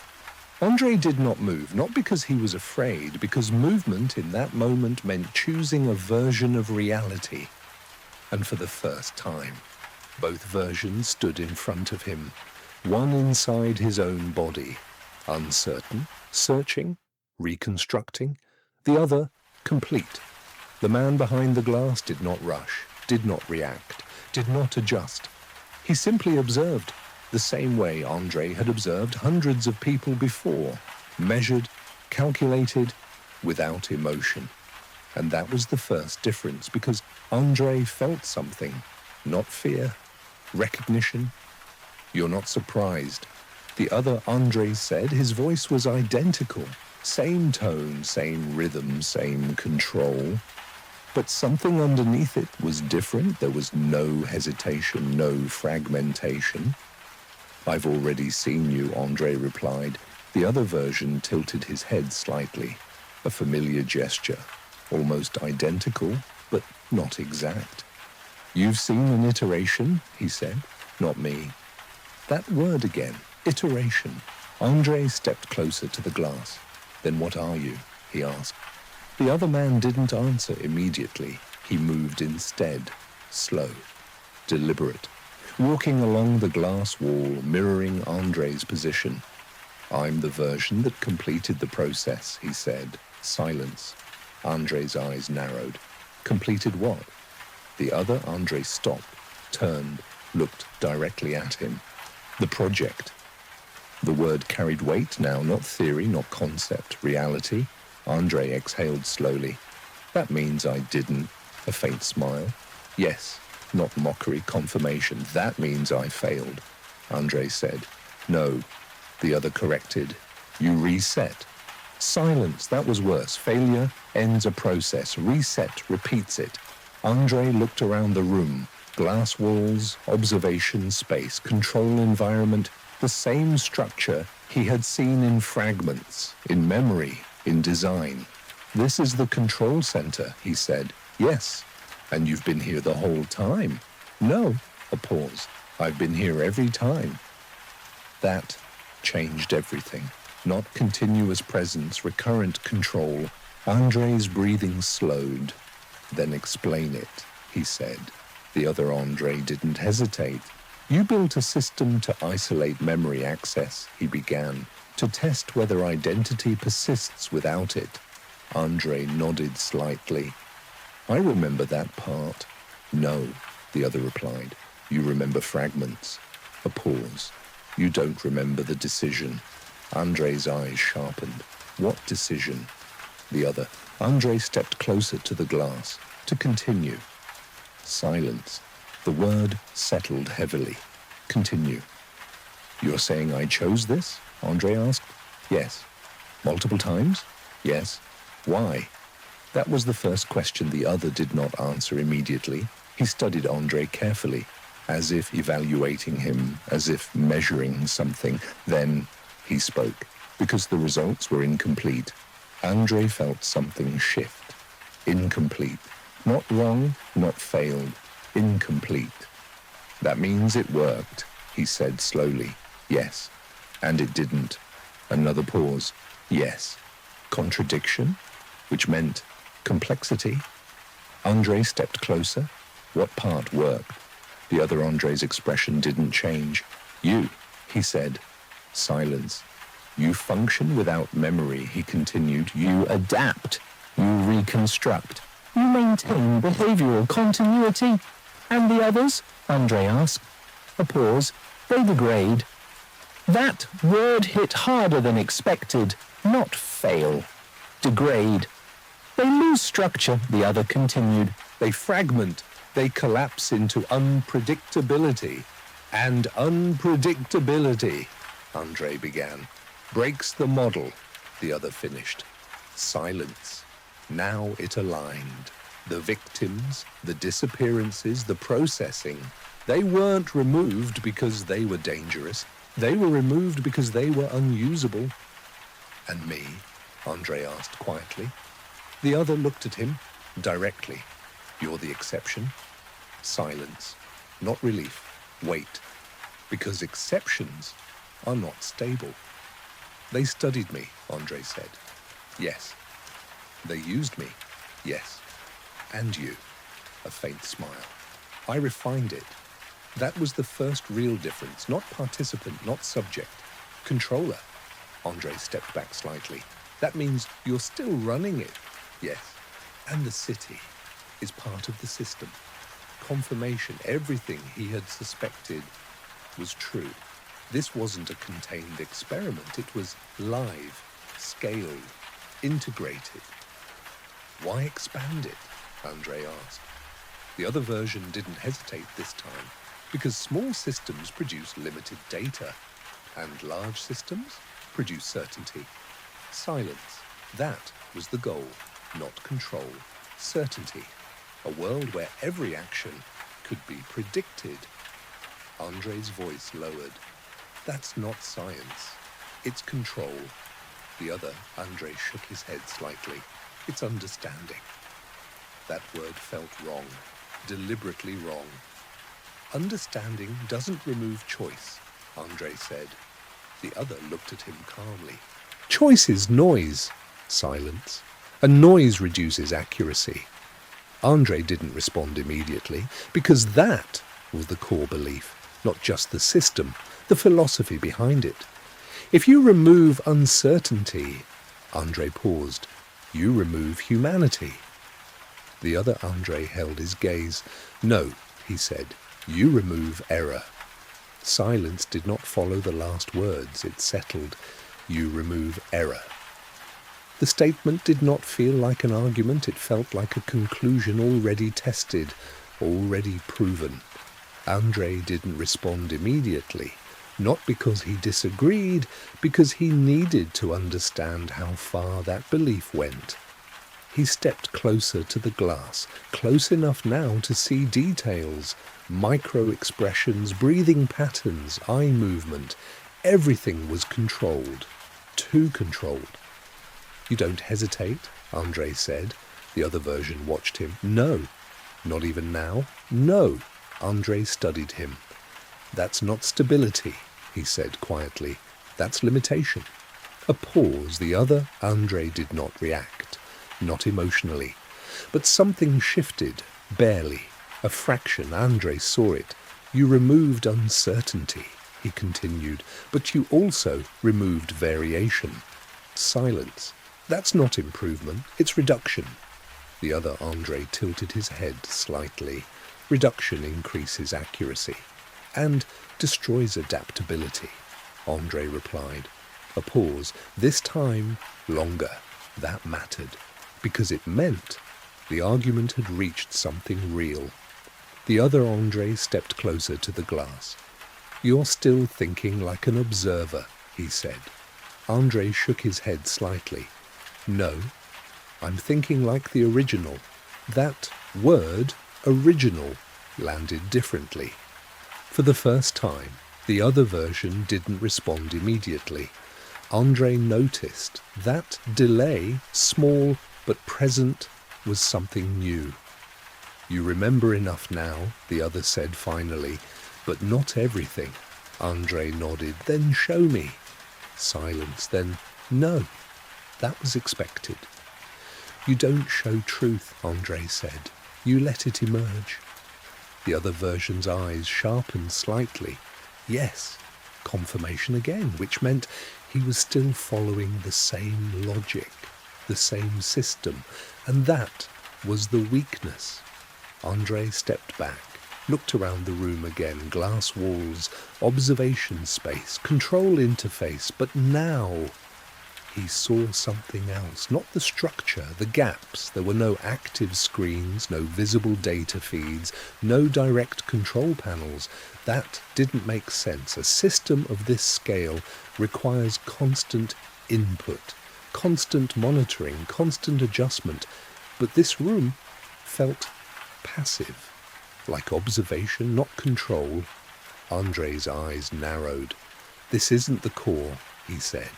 The other version didn't react, but didn't deny it. That was enough. This is a mirror, Andrey continued, a place to observe outcomes. Silence. And you're not controlling the system, he added. Now a reaction, small but real. Correct, the other said. That changed everything. Then who is? Andrey asked. Silence, not refusal, constraint. You can't answer that, Andrey said. The other nodded slightly. Not directly. Rules. The system still had them, and even this version, the complete one, was bound by them. That meant there was something above him, not another version, something else. Andrey exhaled slowly. Then I'll find it myself.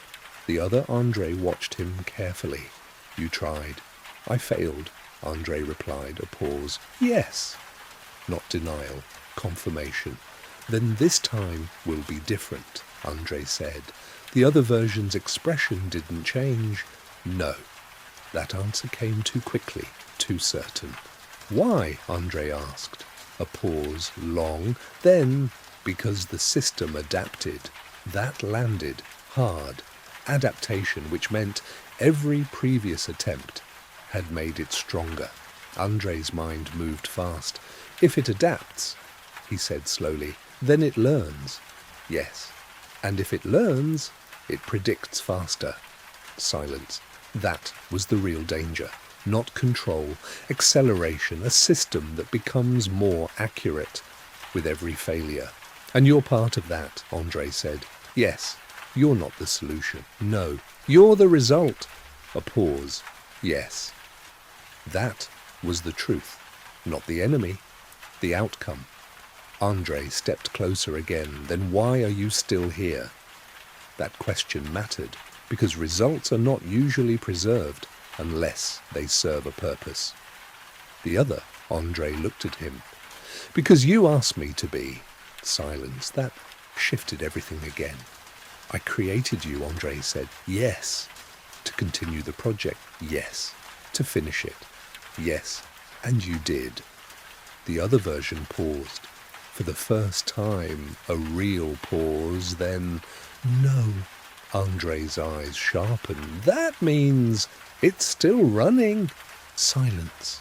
That was the truth. The project had no end, only iteration. Andrey stepped back. Because now he understood the scale, not just the city, not just the system, the loop itself. This wasn't a project that failed. It was a project designed never to stop. His phone vibrated, this time a new message, not from the system, different. Do you see it now? Andrey froze. That wasn't the same sender, not the same pattern, not the same tone. He looked up. At the other version. You didn't send that, he said. The other shook his head slowly. No. Silence. And for the first time, something truly unknown entered the system. Andrey looked back at the phone. Another message appeared. Then come find me. The screen went dark. No signal. No trace. Andrey lifted his head slowly. Now we're getting somewhere, he said. The other Andrey watched him. This is where it breaks, he said quietly. Andrey smiled faintly. No, this is where it starts. End of Chapter 8. Chapter 9. The Creator. The message did not disappear. It remained on the screen longer than it should have. Then come find me. No sender, no trace, no pattern. That alone made it different. Everything in the system followed rules, structure, timing, response logic. This did not. Andrey did not move immediately, because movement in this moment meant committing to a new layer of the system, and this layer was unknown. He looked up slowly at the other version of himself, the complete one. The one without hesitation, the one who had already walked this path. You didn't predict this, Andrey said.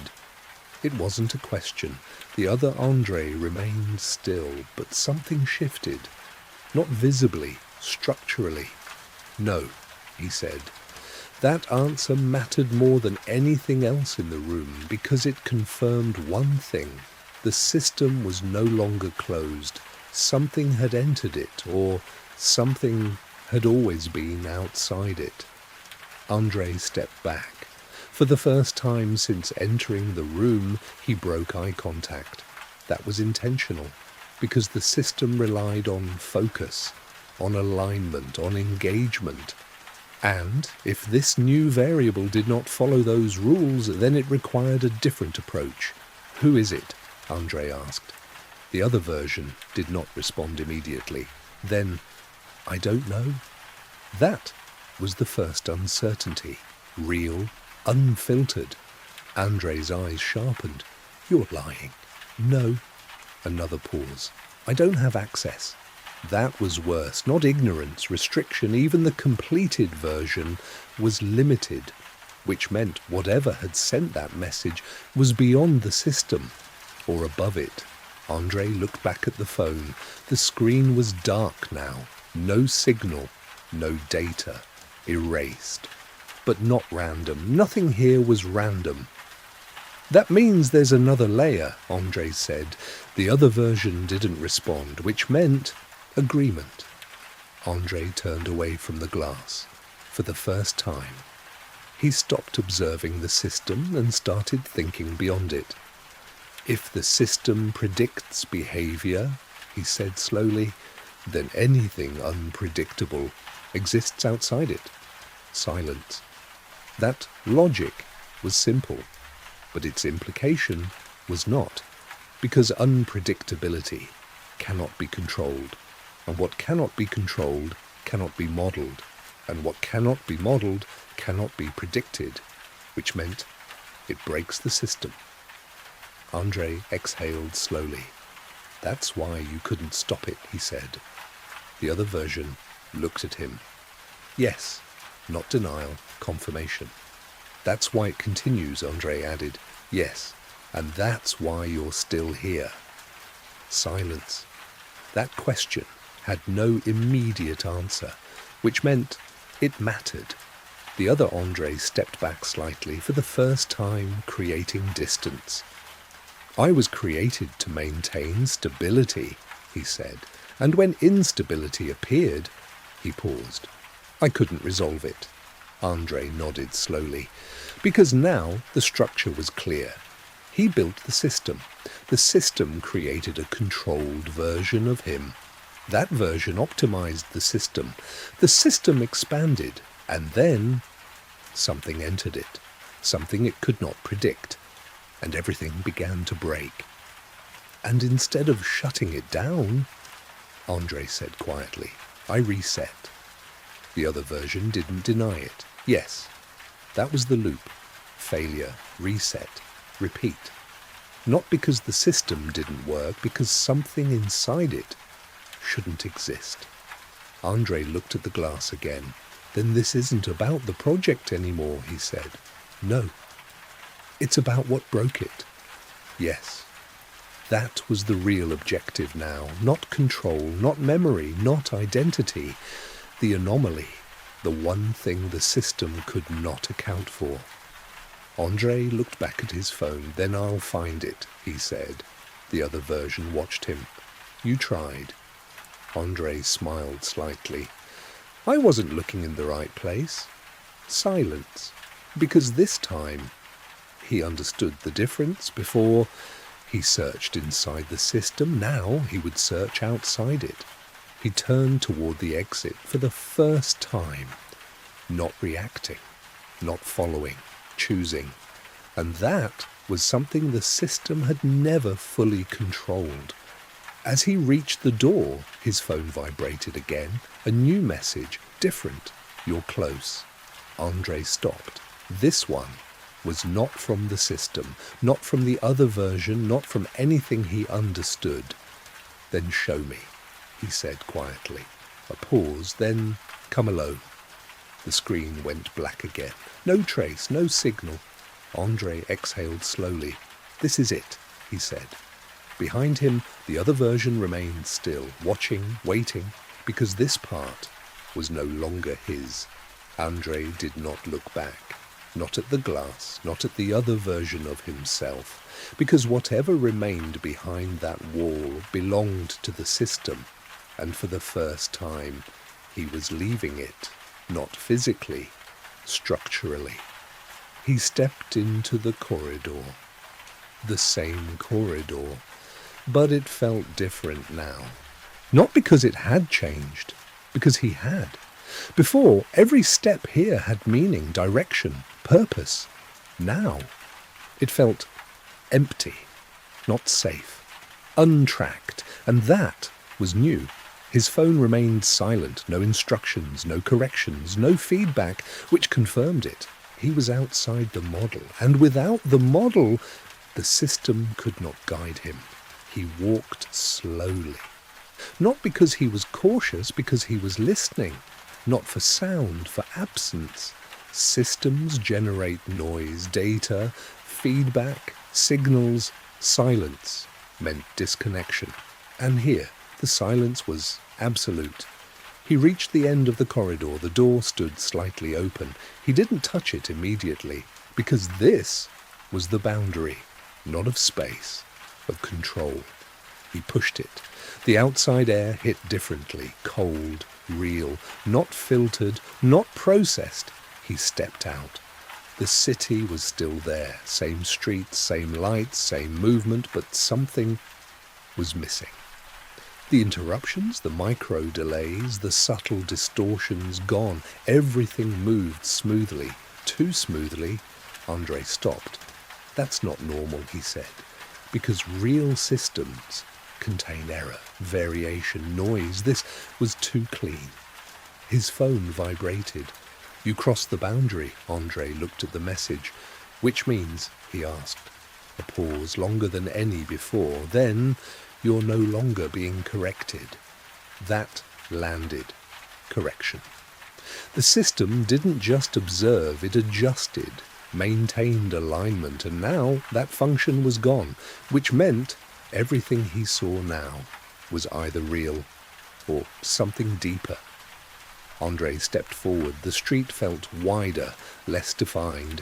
Distances shifted slightly, not enough to notice unless you were looking. He was. A car passed, too quietly. A man spoke on the phone, but his voice lagged, just slightly. Andrey's eyes sharpened. This isn't outside the system, he said. This is below it. His phone vibrated again. Silence, no message, which meant it couldn't respond, or wouldn't. Andrey continued walking. Now he wasn't observing behavior, he was observing reality. And reality was unstable. Buildings felt too symmetrical. Shadows didn't match light sources perfectly. Reflections appeared slightly delayed. Not broken, almost correct. That was worse, because it meant this layer wasn't natural, it was constructed. A lower layer, a foundation. Andrey stopped again. If the system controls behavior, he said slowly, then something else controls perception. No response, which meant he was close, very close. His phone vibrated again. New message. Now, you see it. Andrey's breathing slowed. You're not part of the system, he said. Pause. No. You're not inside it. No. And you're not above it.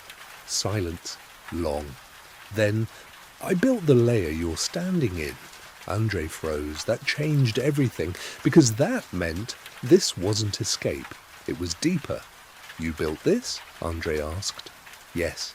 For what? A pause, then to hide. Silence. Andrey looked around again. The city, the streets, the people, all of it felt real, but now he understood. It wasn't reality. It was a mask, a layer placed under the system to hide something. Hide what? Andrey asked. A long pause, longer than any before. Then, you. Silence. Andrey didn't move, because now everything aligned. The system, the project, the iterations, the resets, all of it was built around him, not as subject, not as controller, as something else, something that needed to be hidden. From who? Andrey asked quietly. No answer, which meant that question was the most dangerous one yet. His phone vibrated again. Come closer. Andrey looked ahead. The street had changed, not visibly, structurally. There was a point where everything felt wrong. Not broken, inconsistent, a corner, a place where perspective didn't align, where distance folded, where light didn't behave correctly. Andrey stepped toward it. Each step felt heavier, not physically, like resistance, as if the system, or whatever remained of it, was trying to stop him. His phone vibrated violently. Multiple messages. Stop. Do not proceed. Sequence break. Critical. System messages. Not the new sender, not the other version, the core. Panicking. Andrey smiled faintly. That meant he was right. He stepped forward into the distortion, and everything collapsed. Not slowly, instantly. The street vanished, the buildings dissolved, the sound disappeared. And for a single moment, there was nothing. Absolute. Then something else, a space. Not a room, not a city. A void with structure. And in the center, a figure. Still, waiting, not watching, knowing. Andrey didn't move because now he understood. This was not part of the system. This was the origin. The voice came. Not from the phone, not from the air, from everywhere. You finally made it. Andrey's breath slowed. Who are you? He asked. A pause, then, you. There was no sound, not even silence. Silence implies absence. This was something else. A space where sound had never existed. Andrey stood still. Not because he was afraid, because movement here had no defined consequence. There were no walls, no floor, no visible structure, and yet he did not fall. He remained, suspended inside something that felt intentional, constructed, but not like the system. The system simulated reality. This did not try to resemble anything, and that alone made it more real than anything he had seen before. In the center, there was a figure, not distant, not close. Distance did not exist here. It was simply present, unavoidable. Andrey focused, not with his eyes, with perception. The figure was still, not controlled stillness, not artificial stability. Absolute stillness, not the absence of movement, the absence of the need for it. You finally made it. The voice did not travel. It appeared, inside the space, inside him. Andrey did not respond immediately, because for the first time he did not know how to frame the question.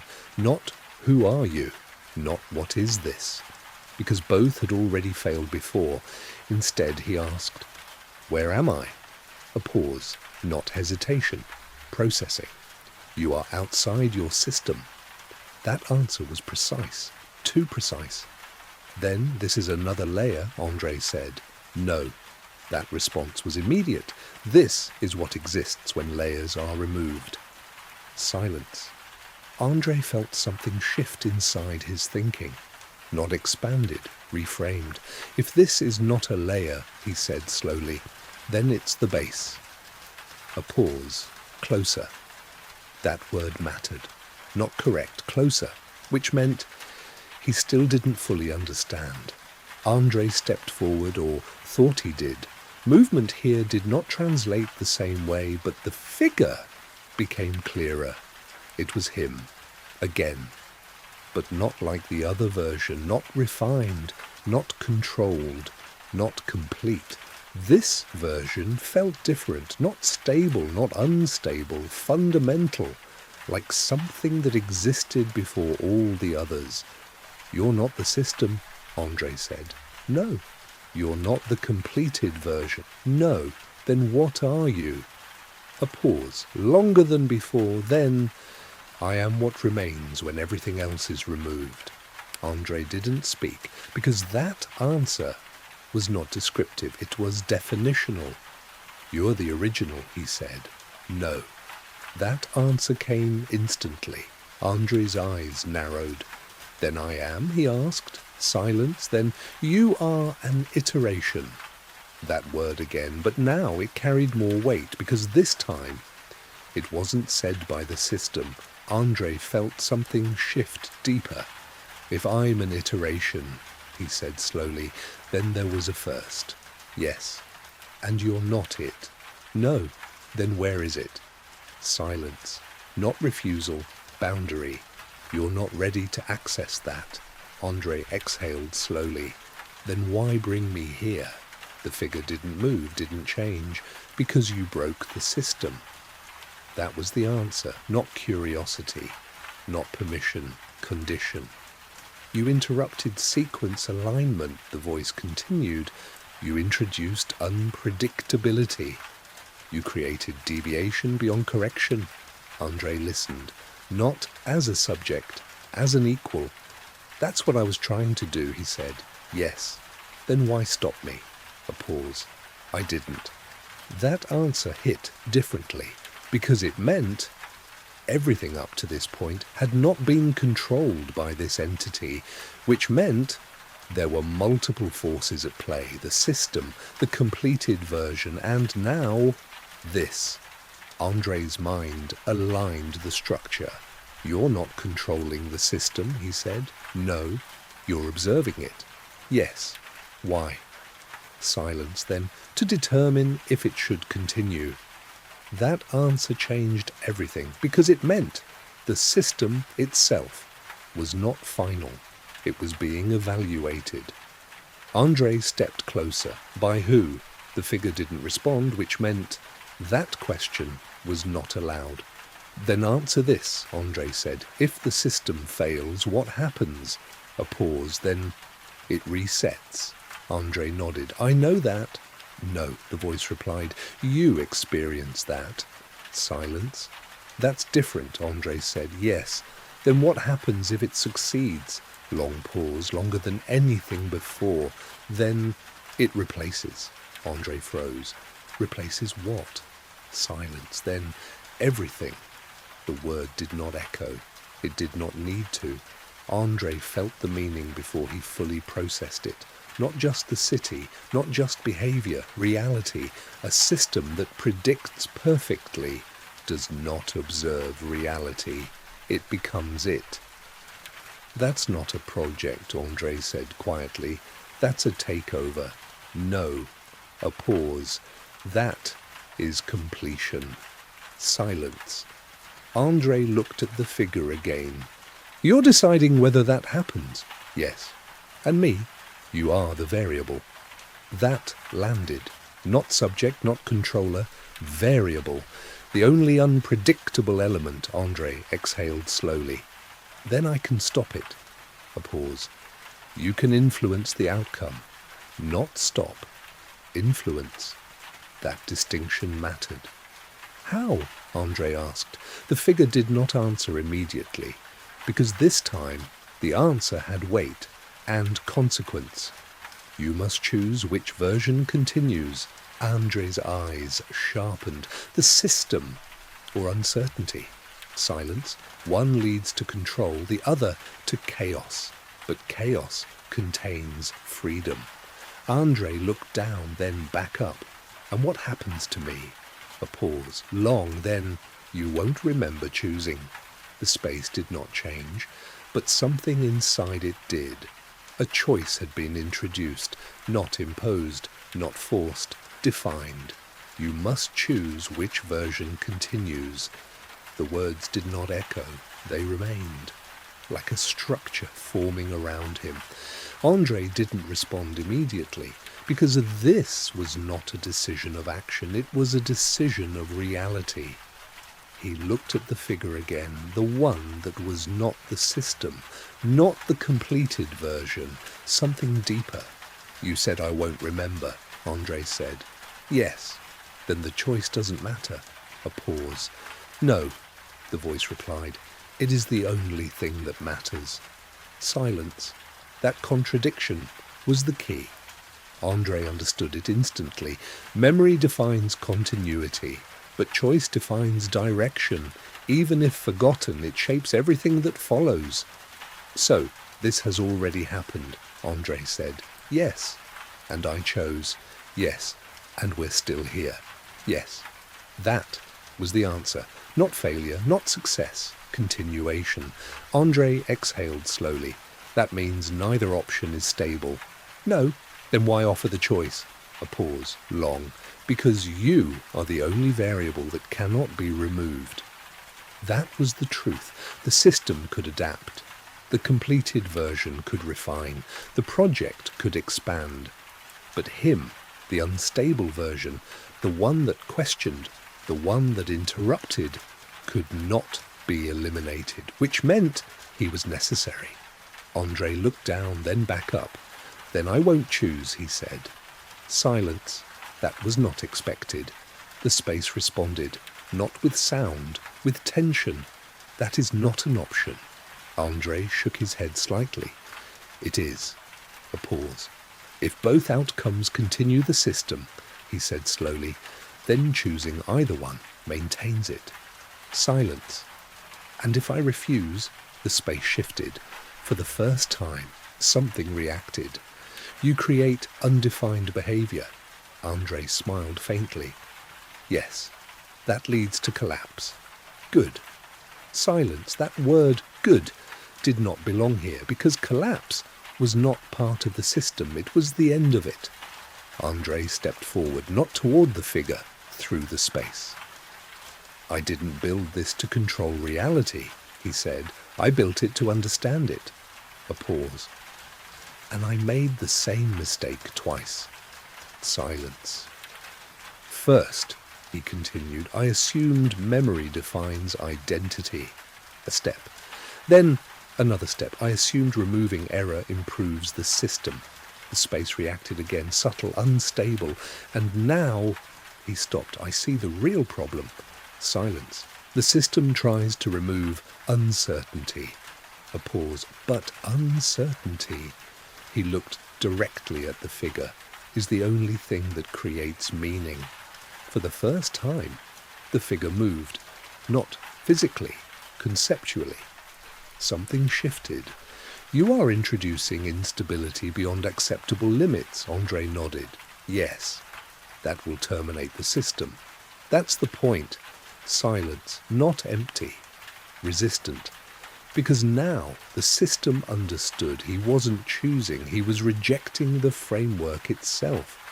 The space began to fracture, not visibly, structurally. Logic broke, continuity failed. Andrey felt it, not fear, release. His phone vibrated. Impossible. There was no system here. And yet, a message appeared. You've already forgotten, haven't you? Andrey looked at it, then smiled. No, he said quietly. This time, he paused. I won't. The space collapsed. Not slowly, completely. Andrey opened his eyes. Rain, sound, the city. He was back, standing in the street. Everything looked the same, but something was different. The interruptions were gone. The system was gone, or it had never been there. A man walked past him, looked at him, then continued. No hesitation, no delay, just a person. Andrey exhaled slowly. His phone was in his hand. The screen was empty. No messages, no signal, nothing. He looked at his reflection in a nearby window. For a moment it felt unfamiliar, then it didn't. A pause and then a vibration. He froze. Slowly, he looked down. A new message. Unknown sender. You chose again. Andrey stared at it, his voice barely above a whisper. Or maybe, he paused. I never stopped choosing. The screen flickered. For a fraction of a second, his reflection changed. Another version, watching, then gone. Andrey lowered the phone. The city continued, unaware, unchanged, or perfectly reset. End of Chapter 9. Chapter 10. The Final Choice. Rain had stopped. That was the first thing Andrey noticed. Not the street, not the silence, not the phone in his hand. The rain. For weeks, maybe longer, it had been present like background noise in a dream he could not wake from. It had washed crime scenes, blurred faces on cameras, softened the edges of streets and memories. It had made everything uncertain. Now it was gone. The city stood beneath a pale, colourless morning sky, clean in a way that felt artificial. No reflections moved across the asphalt, no drops slid down the windows, no rhythm filled the spaces between thoughts. Andrey stood in the middle of the sidewalk, staring at the empty screen of his phone. A moment ago, there had been a message. You chose again. Now there was nothing. No sender, no history, no trace. He turned the phone off, then on again. Nothing changed. That, more than the message itself, disturbed him. Because systems always leave residue. Every action creates consequence. Every signal leaves a mark. Every lie has an edge. But this had none. It was as if the message had never existed. And yet, he remembered it. That mattered. He remembered. Andrey looked at his reflection in the glass of a closed cafe. For a moment, the face looking back seemed almost normal. Tired, unshaven, pale from too many sleepless nights, but normal. Then the reflection shifted. Not visibly, not enough for another person to notice, just enough for him. A delay in the eyes, a half-second of difference between his movement and the image copying it. Andrey held still. The reflection held still too. Now perfect, now obedient. He stepped closer. The glass showed only him, but he no longer trusted surfaces. Surfaces were where the system liked to hide. He turned away. The city moved around him. People crossed streets, cars passed. A cyclist rang a bell. Somewhere nearby, a delivery truck reversed with a sharp, mechanical tone. Ordinary life. Too ordinary. For the first time in days, there were no visible interruptions, no micro-delays, no frozen pedestrians, no strangers almost recognizing each other, no activation patterns. The system had gone quiet, not dead, quiet. There was a difference. Dead systems decay, quiet systems wait. Andrey slipped the phone into his coat pocket and began walking. He did not know where he was going yet. That was intentional. Direction could be predicted, purpose could be modelled, but movement without defined intent created noise. He had learned that from the system, or perhaps he had built it into the system himself. The thought no longer shocked him. That was the second thing he noticed. He was becoming accustomed to the impossible. That was dangerous. A man can survive fear. He can survive guilt. He can even survive not knowing who he is. But if he becomes used to contradiction, then reality loses its authority. And without reality, there is nothing left to investigate, only interpretation. Andrey stopped at the corner of a narrow street. A black car was parked across from him, engine off, windows tinted, ordinary enough to be ignored, which made it interesting. He watched it for 8 seconds. No movement, no vibration, no visible driver. Then the passenger window lowered. Not all the way, just enough. A woman's voice came from inside. "Get in." Andrey didn't move. The voice was familiar, not from memory, from instinct. That was worse. He stepped closer, but not too close. "Who are you?" A pause, then the door unlocked. The sound was soft, precise. "Someone you trusted." Andrey's expression did not change. That narrows it less than you think. For the first time, he heard a faint breath that might have been amusement. Still difficult, still alive. Not the same thing. The rear door opened. Andrey looked at the street around him. No one reacted. No one looked. No one cared. Either the moment was invisible or everyone had been trained not to see it. He got in. The inside of the car smelled faintly of leather, cold air, and something sterile underneath. Medical disinfectant. He noticed that immediately. The woman sat across from him, dark coat, hair pulled back, face calm, too calm. Andrey knew her. His mind did not provide the name immediately. It offered fragments instead. A hallway, a file passed across a table, a woman laughing once quietly, as if surprised by her own reaction, a hospital corridor, a child's drawing taped to a refrigerator, then nothing. The woman watched him recognize the absence. "That's new," she said. "What? You don't pretend anymore." Andrey studied her face, mid-30s, tired eyes, not weak, not broken, controlled, but not like the other versions of him. Her control had weight, pain behind it. That made her dangerous. "You know me," he said. "Yes." "Did I know you?" A small pause. "Yes." "And did I trust you?" The woman looked out the window. For a second, her face changed. Only for a second. "Yes." The car started moving. No driver visible, autonomous, or remotely controlled. Andrey looked at the front seat. No one. "Where are we going?"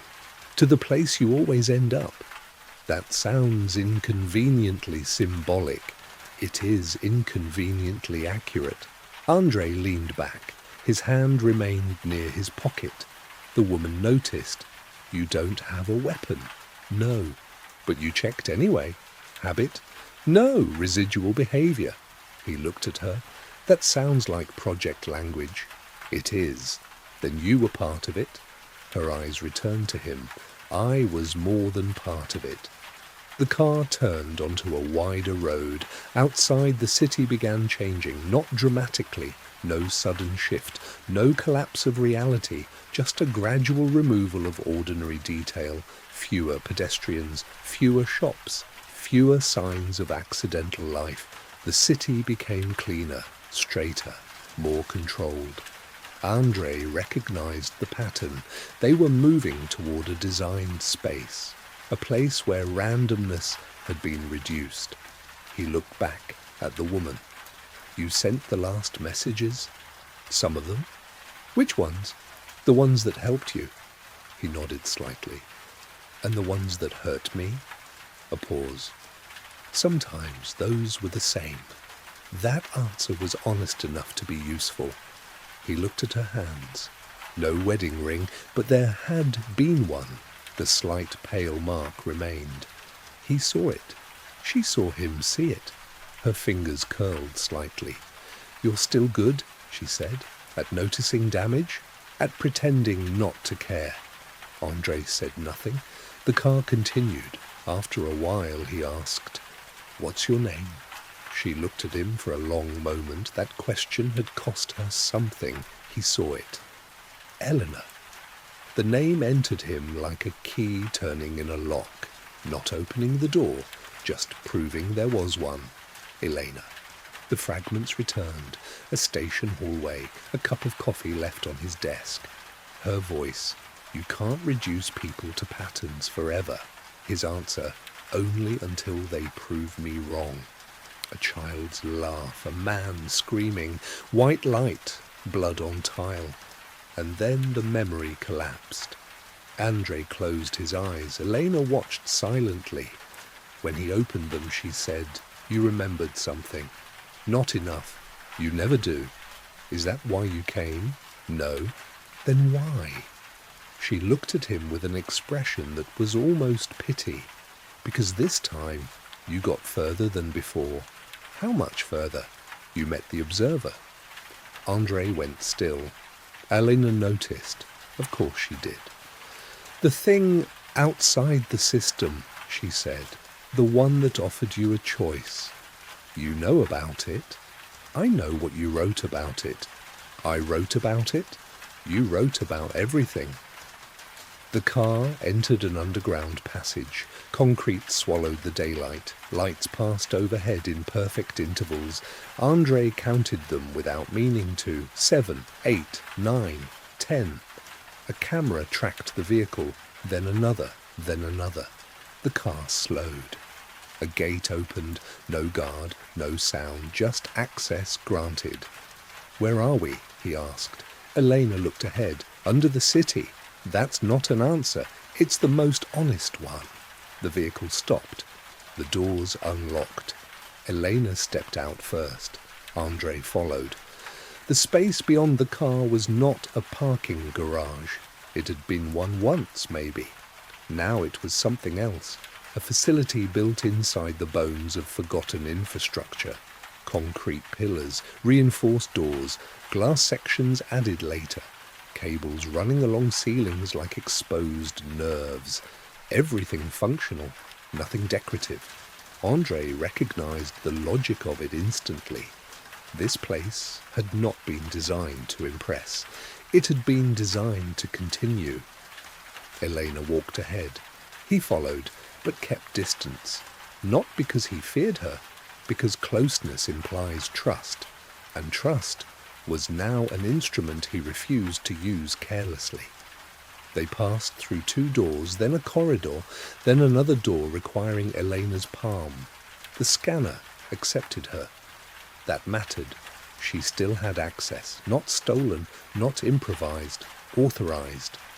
At the end of the corridor stood a room with no windows. Inside were screens, most were dark. Some displayed city maps, activation zones, sequence failures, deviation clusters. Andrey stopped. He had seen part of this before, but not like this, not from above.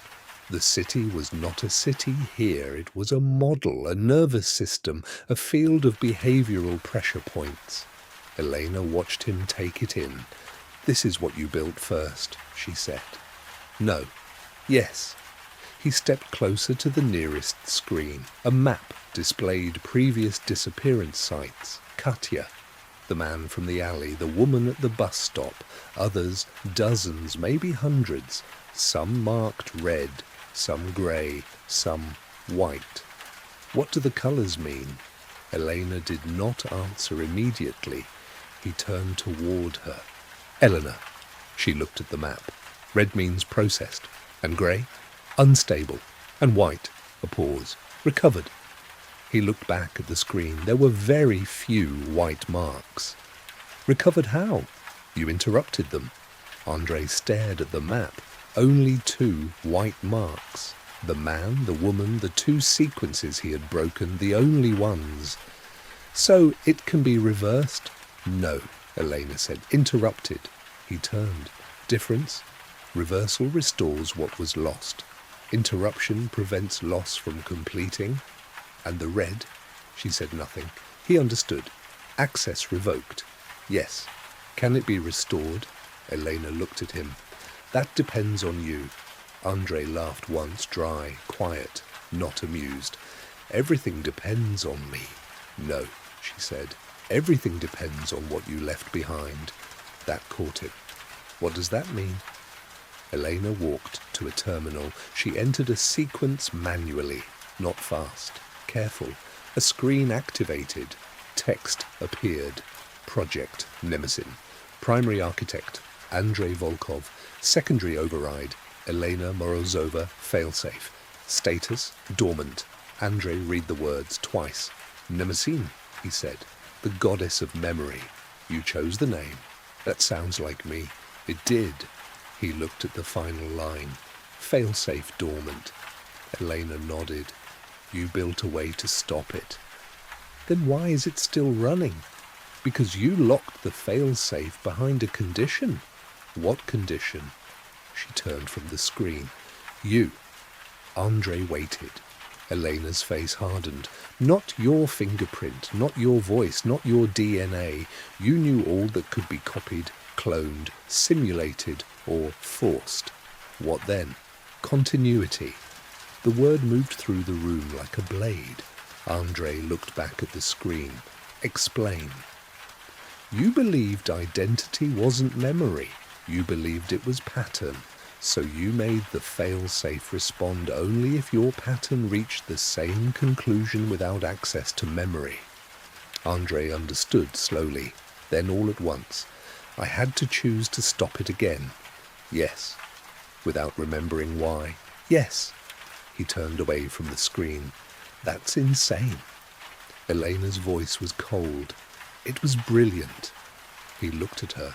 Her eyes were wet now, but she did not cry. And unforgivable. The word stayed between them. Unforgivable.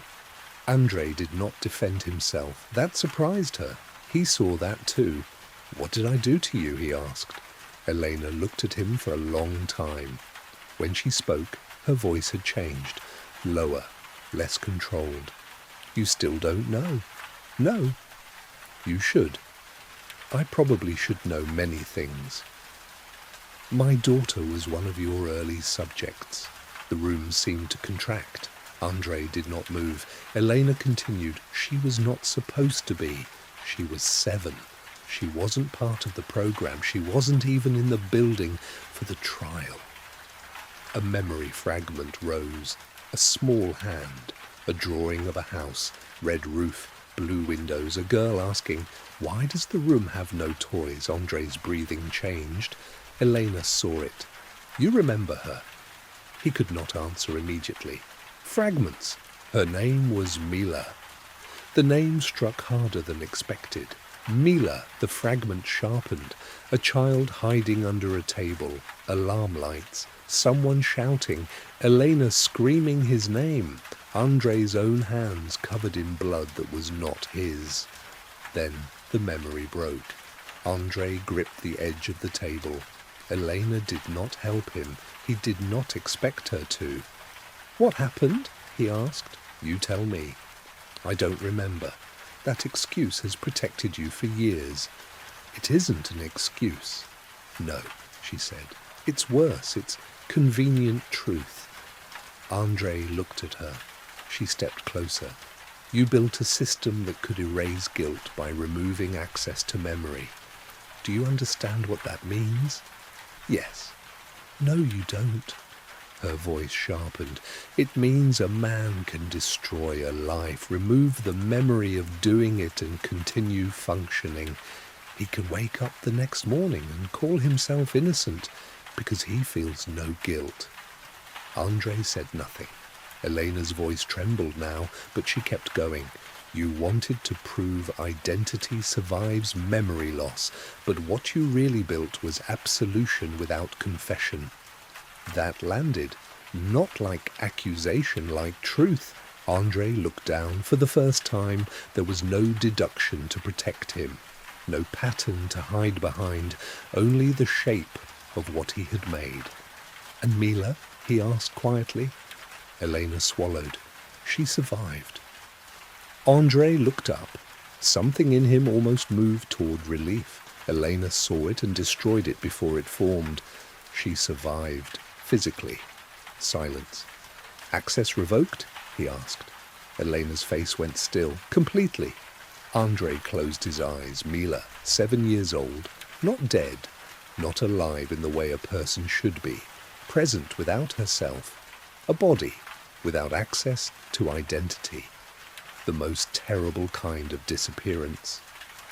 When he opened his eyes, Elena was watching him with something like hatred and something worse. Hope. "You continued the project," Andrey said. "Yes." "Why?" Her answer came immediately. "Because you left her inside it." Andrey stared at her. Elena pointed to the screen. "The system didn't just erase her. It stored her pattern. Somewhere inside the architecture, her access still exists, fragmented, buried, but not gone. You're trying to bring her back." "I am." "And the disappearances?" Her face hardened again. "Necessary data." Andrey looked at her, as if seeing her fully for the first time. There it was, the final distortion, not evil. Grief with access, grief given tools, grief turned into methodology. "You became me," he said. Elena flinched, only slightly, but enough. "No." "Yes." "No." "You used the same language, same logic, same justification." Elena stepped closer. "You don't get to judge me." I'm not judging you. Then what are you doing? Andrey looked at the map, at the red marks, at the grey, at the two white, recognizing the pattern. Elena laughed once, bitter. There he is. He turned back to her. She pointed at him. That's the man I hated. Not because you were cruel. Cruel men are simple. I hated you because you could turn pain into structure and call it clarity. Andrey absorbed it, did not answer. Because she was right, that was the worst part. Elena walked back to the terminal.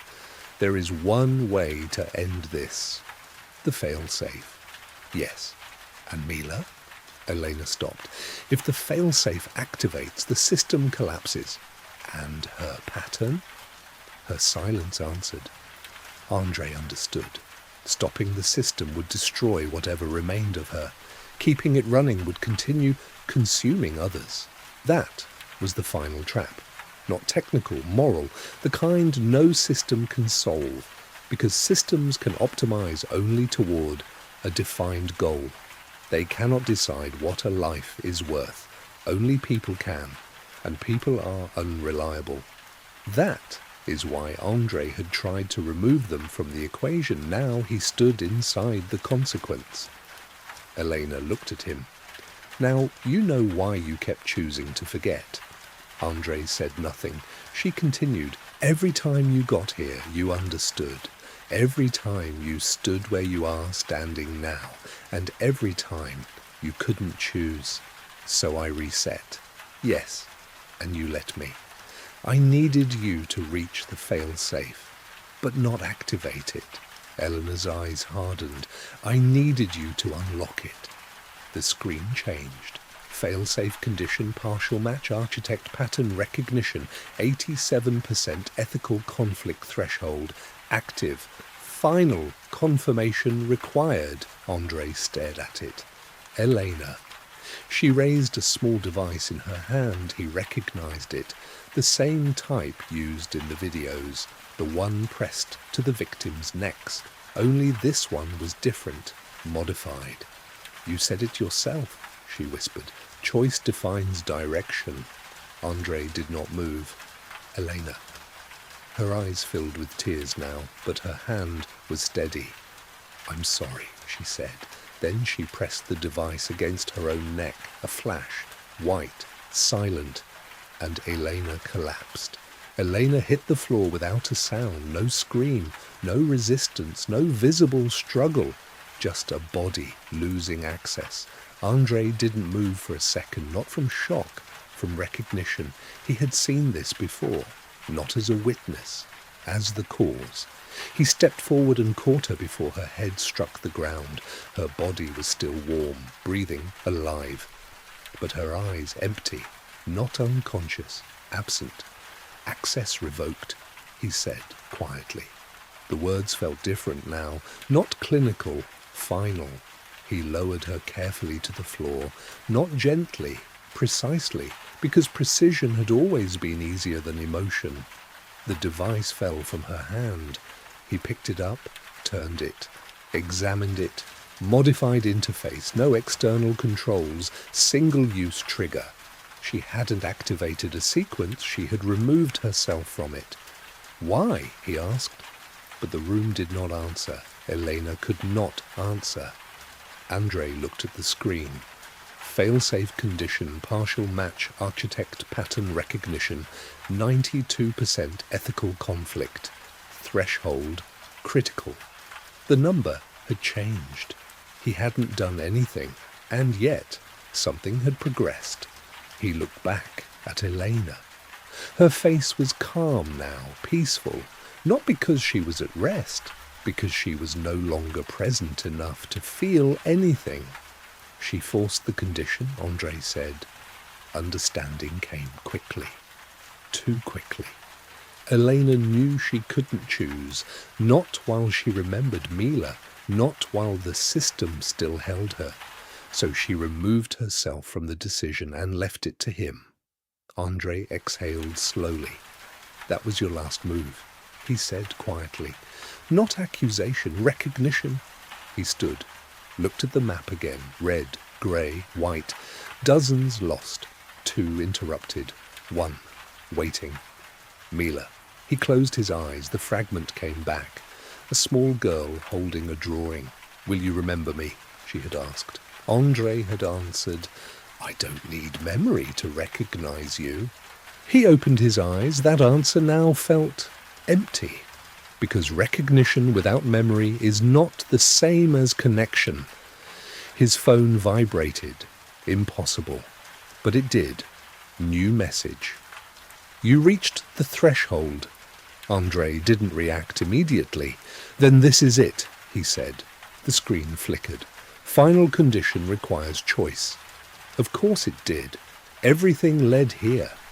Andrey looked at Elena one last time, then at the terminal. "This is where it ends," he said, "or begins again." He stepped toward the console and placed his hand on it. The screen changed. Failsafe activation, pending warning, system collapse irreversible. Data loss, total recovery, possibility, unknown. Andrey read every word slowly, carefully, because this time he would not forget. Andrey did not press anything. Not yet. The screen waited. Failsafe activation pending. It did not count down, it did not rush him, because this was not a timed decision, it was a complete one. He removed his hand from the console. That alone changed the room.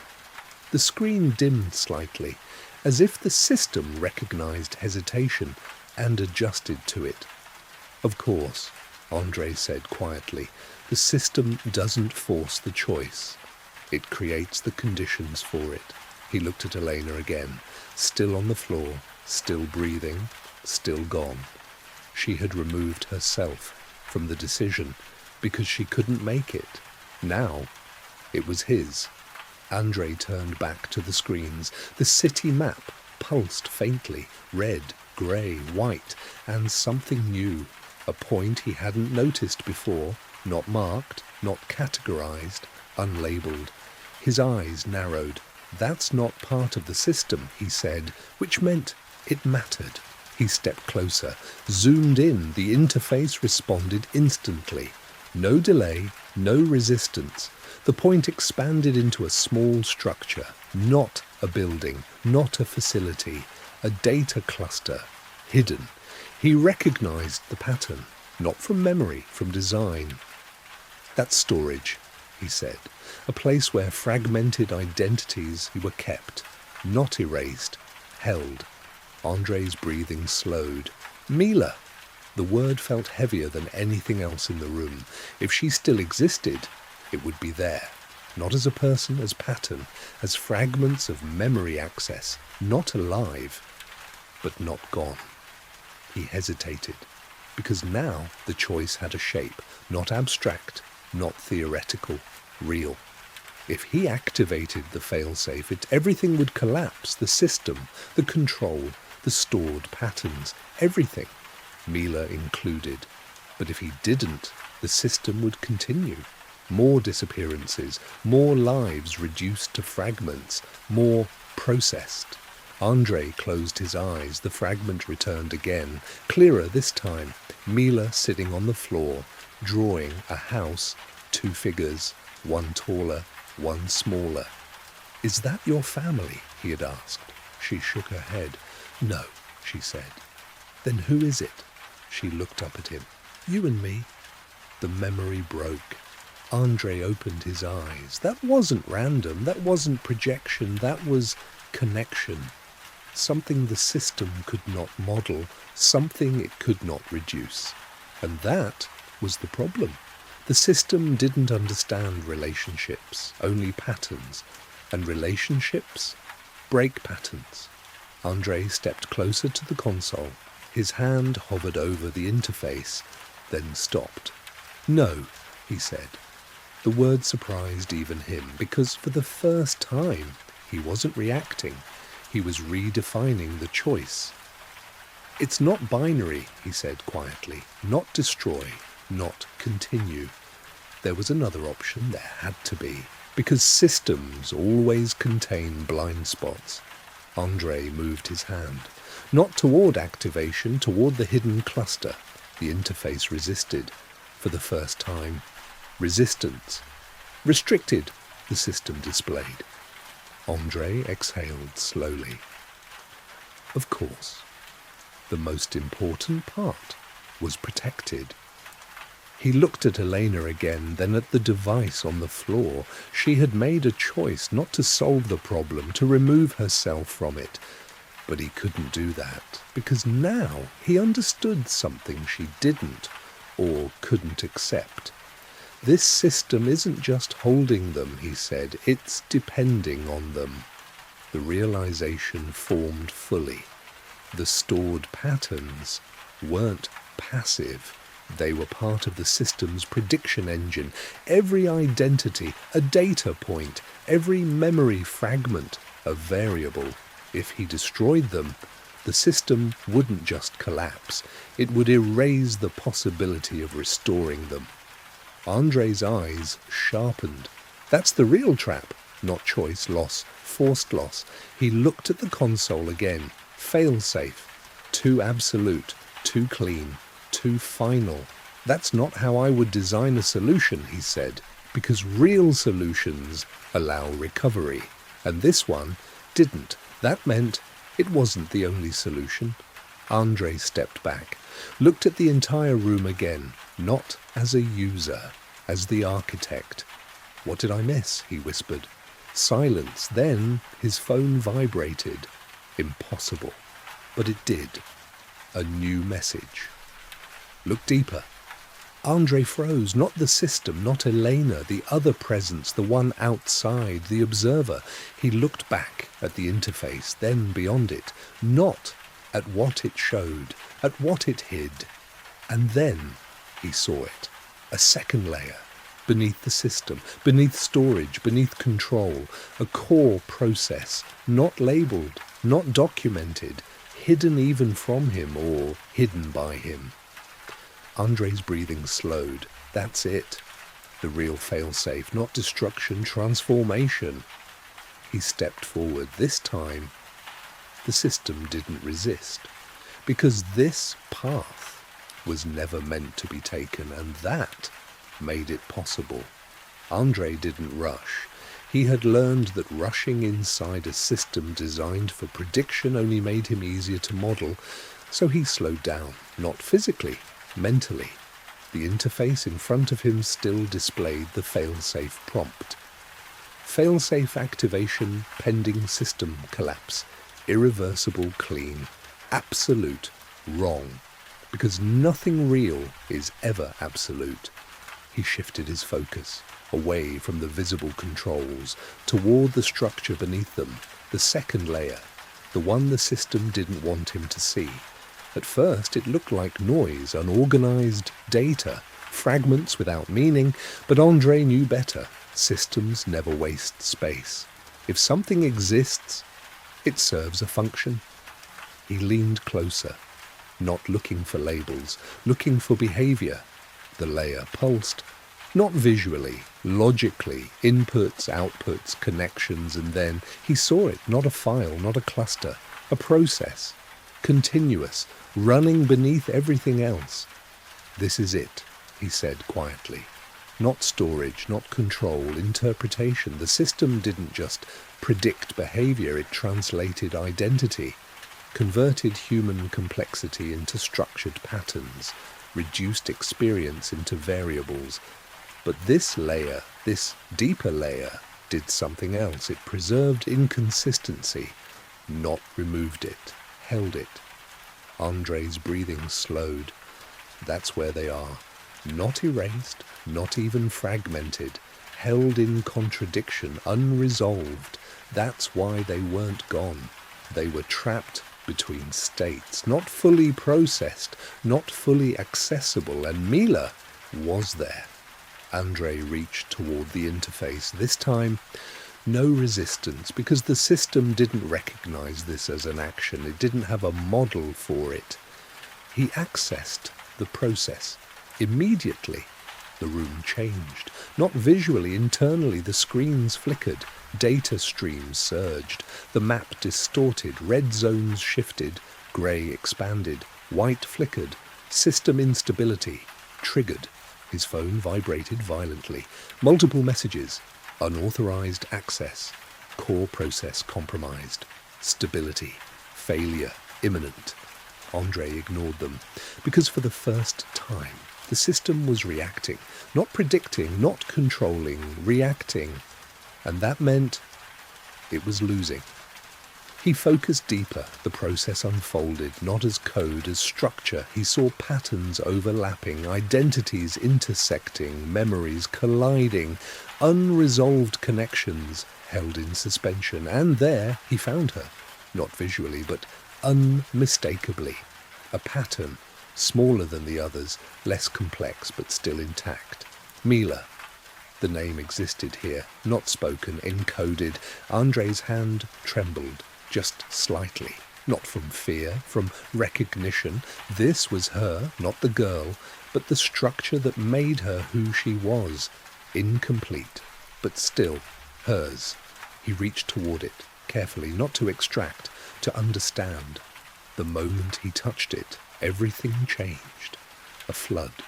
Not memory, experience, laughter, a drawing, a question, fear, confusion, and then him. Standing above her, explaining something she didn't understand, telling her she wouldn't feel anything, telling her it was safe, telling her it was necessary. Andrey pulled back. His breathing broke, for the first time, not controlled, not measured, human. I did this, he said. Not theory, not deduction, fact. The system responded instantly. Core breach detected. Identity overlap critical. The room began to fail. Lights flickered. Screens glitched. Structures broke alignment. Elena stirred on the floor. A small movement, not conscious but present. The system was destabilizing, and that changed the rules. Andrey looked at Mila's pattern again, then at the failing system, then at the fail-safe. 3 options: destroy everything, leave it running, or change the system itself. Andrey exhaled slowly. I built this to remove uncertainty. He looked at Mila's pattern. But uncertainty, he paused, is what makes her real. That was the answer, not destruction, not control, integration. He moved, not toward the fail-safe, toward the core process, toward Mila, toward the instability. And he made the decision not to remove error, but to allow it, to expand it, to break the system by making it human again. The moment Andrey chose not to remove the error, the system stopped understanding him, not reacting, not adapting, failing to interpret. That was new and dangerous, because systems do not tolerate what they cannot model. The core process pulsed violently, not in rhythm, in conflict. Mila's pattern, once contained, began to expand, not outward, through other fragments, through unresolved identities, through every stored contradiction the system had tried to isolate. Andrey felt it, not physically, but internally. The system wasn't collapsing, it was losing structure. Screens across the room began to fracture.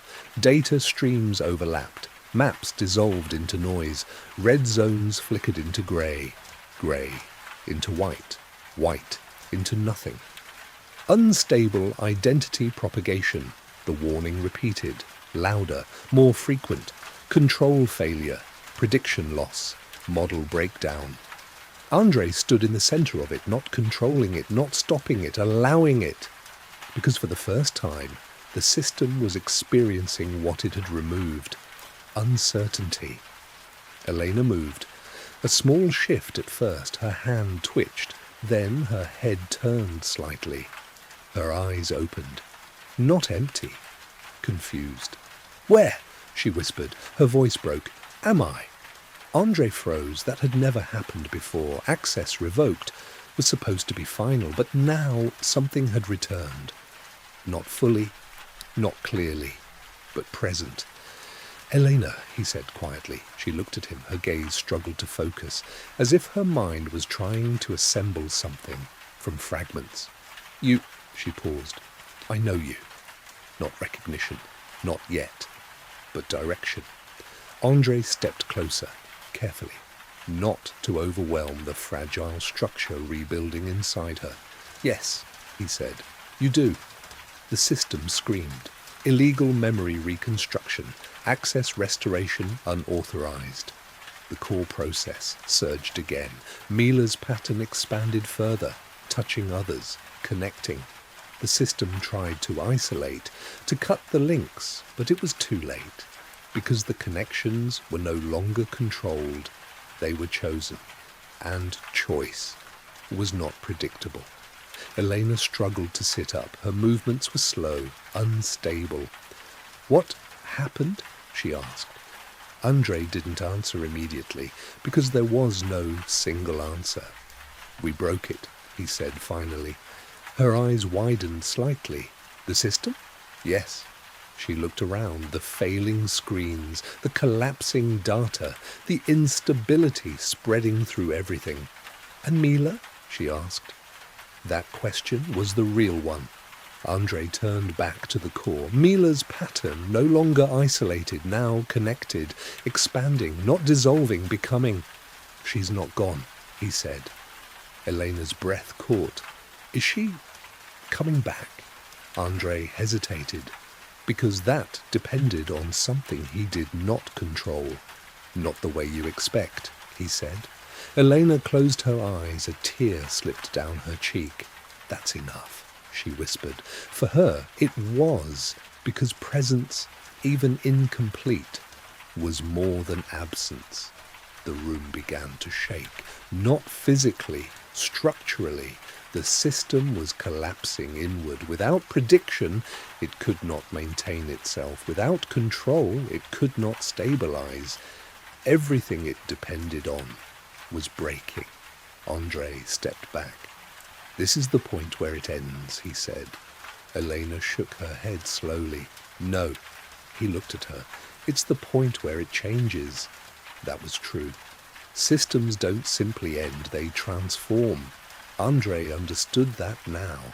The system he built was not being destroyed. It was becoming something else, something it was never designed to be. Human, not perfect, not predictable, alive. His phone vibrated one last time, a final message. Outcome unresolved. Andrey looked at it, then slowly put the phone away. "Good," he said, because for the first time, that was exactly what he wanted. The system did not collapse, not completely. That would have been simple. Simple endings belong to simple structures. This was not one of them. The room around them continued to distort. Screens blinked in and out of existence. Data fractured into fragments that no longer obeyed order. Signals overlapped, contradicted, disappeared. But something remained. Not control, not prediction, continuity. Andrey stood still. Not because there was nothing left to do, because for the first time he was no longer required to act. The system no longer demanded a solution. It no longer forced a decision. It no longer needed him. And that was the real ending. Eleanor stood beside him now, unsteady but present, not fully restored, not whole, but real. She watched the fragments of the system dissolve, watched the structure she had fought to preserve, and the structure he had tried to destroy become something neither of them had intended. "What happens now?" she asked quietly. Andrey didn't answer immediately, because there was no model left to predict the outcome. "That depends," he said finally. "On what?" He looked at the core, at the place where Mila's pattern had been contained, now no longer isolated, no longer hidden. "On whether identity survives connection," he said. Elena followed his gaze. Her breathing slowed. The pattern had changed, not stable, not defined, but forming. A presence emerging not from structure but from interaction. Not one identity, many, and within them something familiar. Elena stepped forward. "Mila," she whispered. The space responded. Not with a voice, not with a face, with recognition, a shift, a pull, like something turning toward her. Not fully aware, but aware enough. Elena reached out, stopped, then continued. Her hand passed through nothing, and yet something responded. A flicker, a memory, a child's laughter, not heard, felt. Elena collapsed to her knees, not from weakness, from weight. "She's there," she said. Not hope, not belief, certainty. Andrey watched, not as an observer, not as an architect, as a man who finally understood what he had built. Not a system, a space where identity could exist, without control, without limits, without certainty. And that was something no model could contain. The lights flickered one last time, then stabilized. Not perfectly, never perfectly, but enough. The screens went dark, one by one, until only one remained. A simple display, no maps, no warnings, no system, just a single line of text. Status, undefined. Andrey smiled faintly. "Good," he said. Elena looked up at him. "What does that mean?" He met her gaze. "It means it's no longer trying to decide for us." Silence, not empty, alive. The facility around them began to power down, doors unlocked, systems disengaged. The structure remained, but the control was gone. Andrey looked at his phone. No messages, no signals, no system. For the first time, it was just a device. He slipped it into his pocket. Elena stood slowly. "We can leave," she said. Andrey nodded. They walked toward the exit, not quickly, not carefully, normally. The corridor felt different now, not controlled, not observed, just a space. Outside, the city waited, not changed, not fixed, just continuing. People moved, cars passed, voices filled the air, unpredictable, imperfect, real. Elena stepped out first. Andrey followed. They stopped at the edge of the street. No system, no guidance, no messages, just choice. Elena looked at him. "What will you do now?" Andrey thought for a moment, not calculating, not predicting, thinking. "I'll remember," he said. She nodded. "That's enough." He watched the city, watched the movement, watched the chaos, and for the first time, he didn't try to understand it. He let it exist. A phone vibrated somewhere nearby, not his, someone else's. A message arrived. Someone read it, paused, then smiled, or frowned, or ignored it. Andrey didn't need to know which, because that was the point. Not knowing, still choosing, still living. The wind moved slightly, not controlled, not predicted, just present. Andrey turned away, walked forward, no system, no loop, no reset, just a path that had never existed before. End. Thank you for going through this story with me. If the ending made you think, then it meant something. Write in the comments how you understood the ending. What do you think Andrey really chose? And would you like to see a continuation?